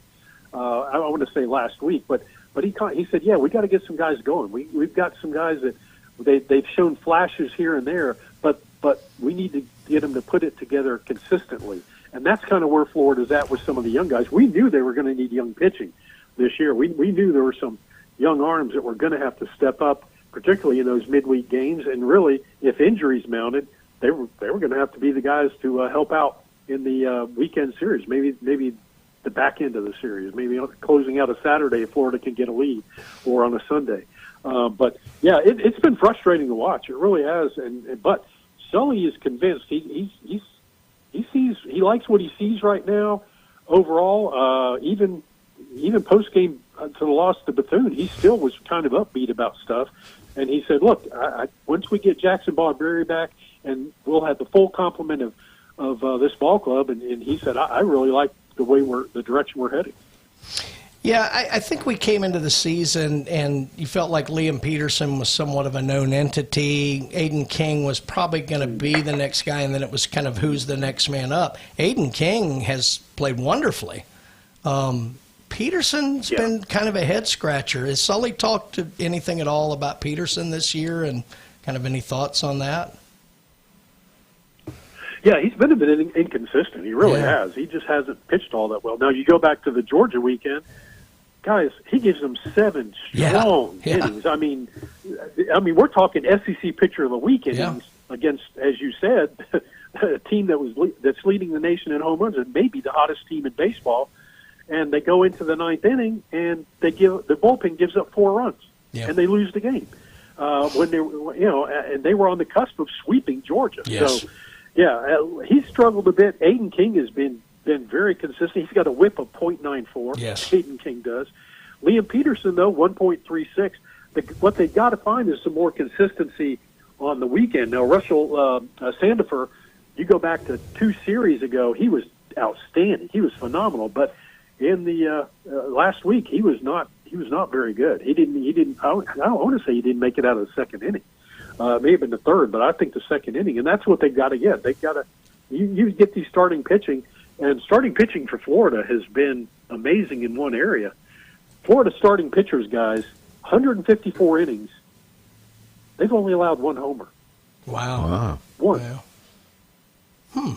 I'm sorry, 3 homers. 3 homers. So if you're looking at it overall, it would be 1 in every however many innings. But yeah, 3 home runs in 154 innings. That's incredible. But they got to get more consistency out of the bullpen and got to get some guys healthy. And they've gotten some guys healthy. But Barberry with the oblique strain has been tough, because he's been a guy they've counted on closing out some teams, or when some teams are hot, they can put him in there and slow things down. we're still kind of in that limbo of a couple of weeks before we really hit that kind of crunch time that, where you really want to kick things into overdrive going into the postseason. But if Florida's going to make a run this year, what is that? Is it the bullpen? Is that the number one thing that they've really got to shore up before they try and make a run? Or is it something else? I think I would lean that way to say it probably is. But I think overall consistency. I mean, the offense, you've got 3 or 4 guys that are clubbing the ball, doing really well. And outside of that, you got some guys that need to pick it up and step it up a bit. But you see the same thing in the bullpen. We talked about Liam Peterson needing to become more consistent. And again, last night you had 2 errors in a game against Bethune. And overall, Florida's 970, I believe, in defense when you're looking at the Florida baseball team. But overall, I think everybody's just got to step up their game another notch and start to become more consistent. And you can see Florida maybe make a run among the 64. Absolutely right. Well, we certainly saw it a couple of years ago where we weren't even sure they were going to make it, and they darn near took the whole thing down. So, well, Mark, we're going to head to a break here. We'll hold you over, and we'll talk to you on the other side of the break here. But wanted to say, look, it's Gator Day, so we need to talk about Dr. John Ward, dermatology specialist. Hate that we couldn't get him on the phone today, but Doc Ward is the absolute best at what he does. If you're listening to us now, there is an office near you, 8 area convenient locations. Don't become a statistic. Get screened for skin cancer regularly, and doing that means going out to see Dr. John Ward at Dermatology Specialists. And don't forget about my buddy Steve Burdishaw there at Steve's Bike Shop on 23rd Street across from Sam's. He's been in business since 1979. New bikes, used bikes, mechanical bikes. You name it, you need to get it fixed, you need to get a new one. Get out there and see Steve.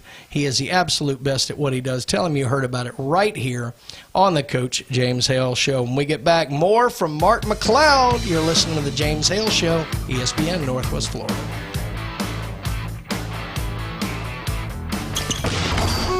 ESPN Northwest Florida, the Paul Feinbaum Show. I want to say something about Elliott's call. We don't have to keep telling Paul that the SEC is overrated. We saw that in the college football playoffs. They had 10 teams in the NCAA basketball tournament, and none of them showed up in the championship game. So you don't have to remind them, but it's okay if you do. Paul Feinbaum, weeknights, 6 to 10 on ESPN Northwest Florida. Good morning. This is Anna on ESPN Northwest Florida with your weather forecast on this Wednesday. Sunny this afternoon, and evening with a gentle breeze coming out of the south-southwest at 11 miles per hour and temps near 78. Tonight we will have some clouds and a wind speed of 3 miles per hour and be quite warm at 65. Mostly sunny tomorrow and a high 78 with a light breeze. Sunshine Friday with a temp of 78. This forecast is brought to you by Earthworks of Northwest Florida. Thank you for tuning into ESPN Northwest Florida. Rely on it. Salty Suds Pet Wash is open and ready to serve you and your furry friend. We offer an indoor, self-serve, climate-controlled area for your convenience. Choose between a variety of shampoos, flea and tick treatment, and a deodorizer. Dry them with a high-suction vacuum and powerful dryer. We only charge $20 for 20 minutes with a new app and membership that is now available for only $40 a month, up to 4 washes per month. We are located at 19987 Panama City Beach Parkway in PCB. Got a salty dog? We'll make them sweet again at Salty Suds Pet Wash. You've been low-key thinking about dropping a podcast. Well, now is the time to start, brah. Sports, politics, finance, science, health, real estate, music, interviews, surfing, conspiracy theories, or alien abductions. Ready to main character your own content? We can make it happen with Turnkey Podcast Productions from 104.3 ESPN Northwest Florida. Our local, modern, state-of-the-art multimedia recording studio is now available for booking, starting at just $100 an episode. Take your fandom to the next level. For more information, text the keyword studio to 850-215-6290. Text studio to 850-215-6290. Text studio 215-6290 or jam over to ESPNPC.com. Bruh.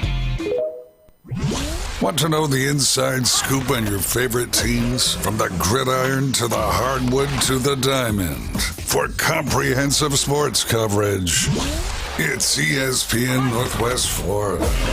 Now back to the Coach James Hale Show inside the J. Michaels studio. And welcome back to the Coach James Hale Show. Brian Haddad sitting in for Coach Hale this week, joined by Glenn and Randy.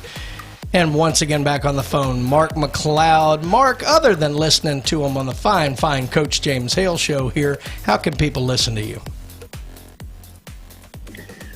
Just put out a podcast yesterday.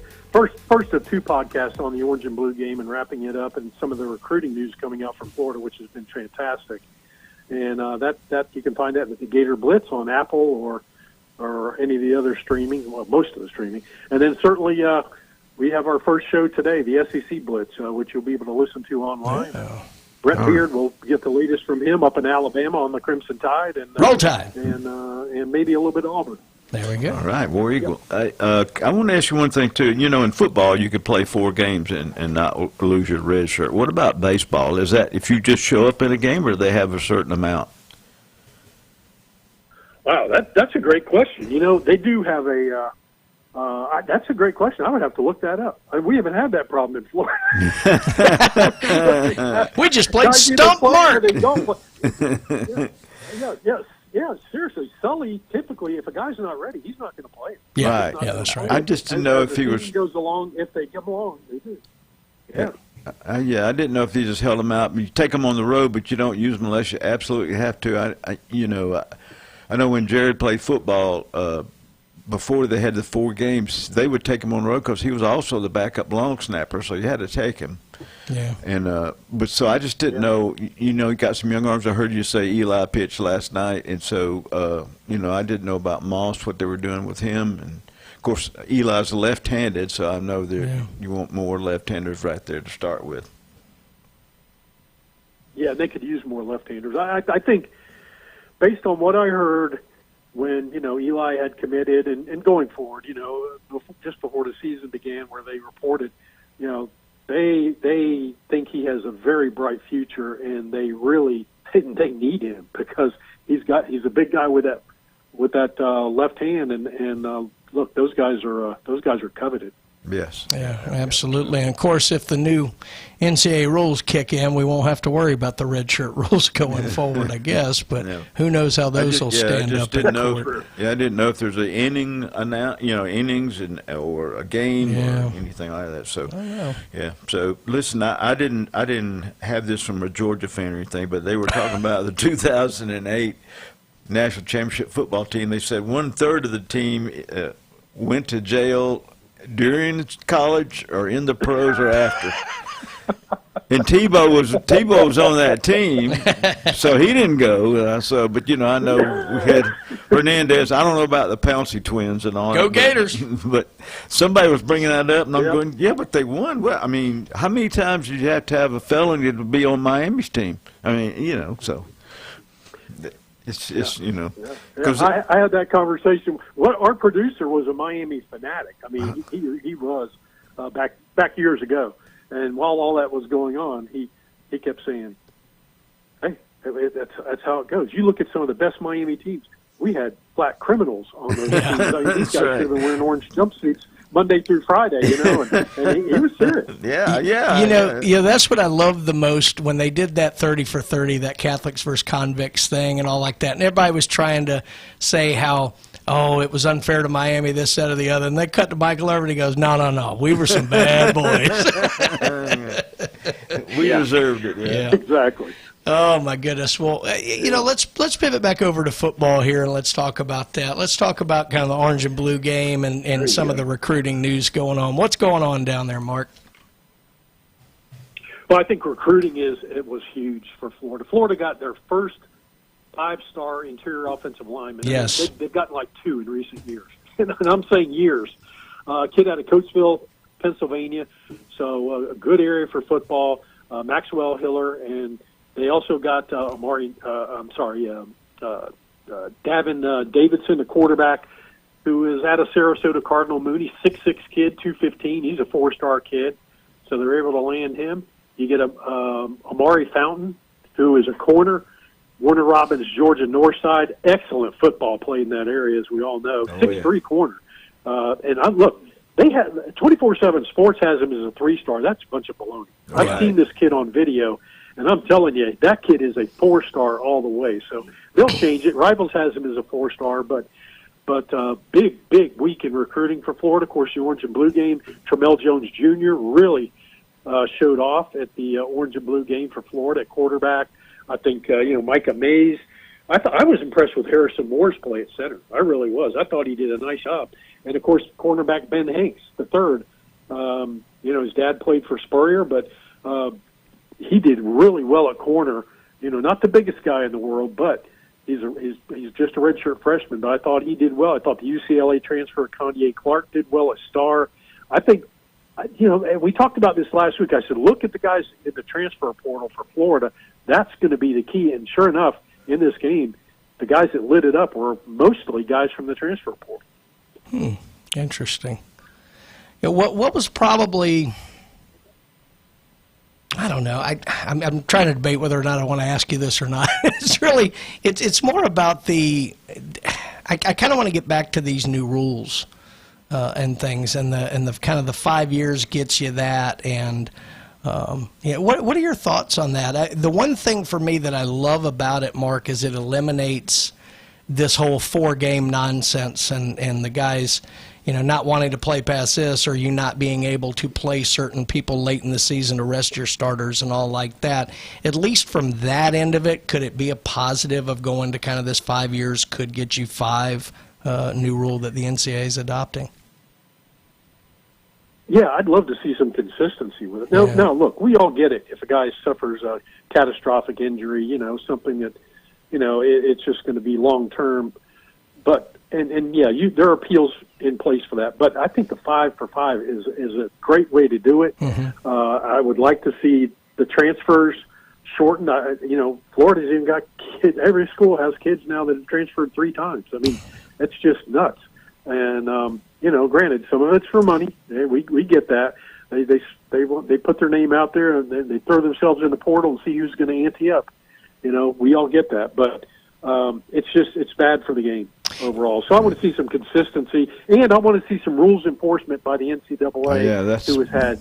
They pulled their dentures out and they're gumming everything out there because they have no teeth and will refuse to use any teeth when there are obvious rules being broken. Yeah.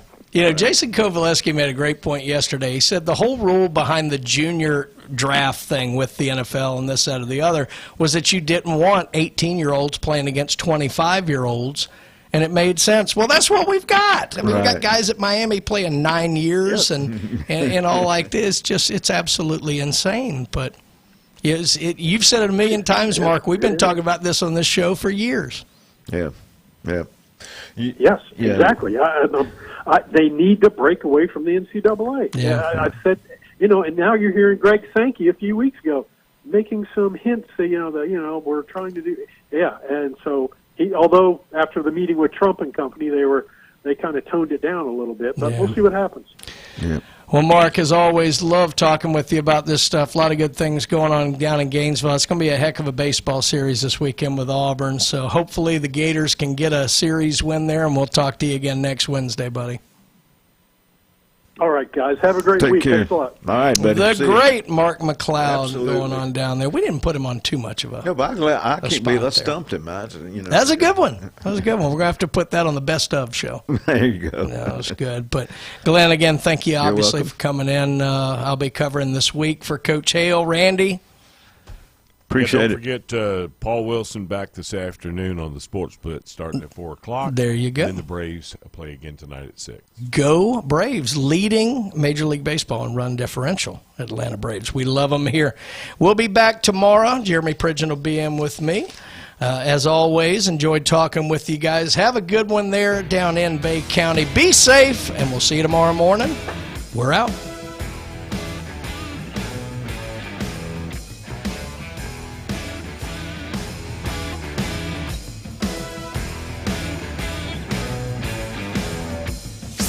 ESPN Northwest Florida. The Dan Patrick Show. Dan Patrick. I did look at the odds for Rookie of the Year with Con Knippel as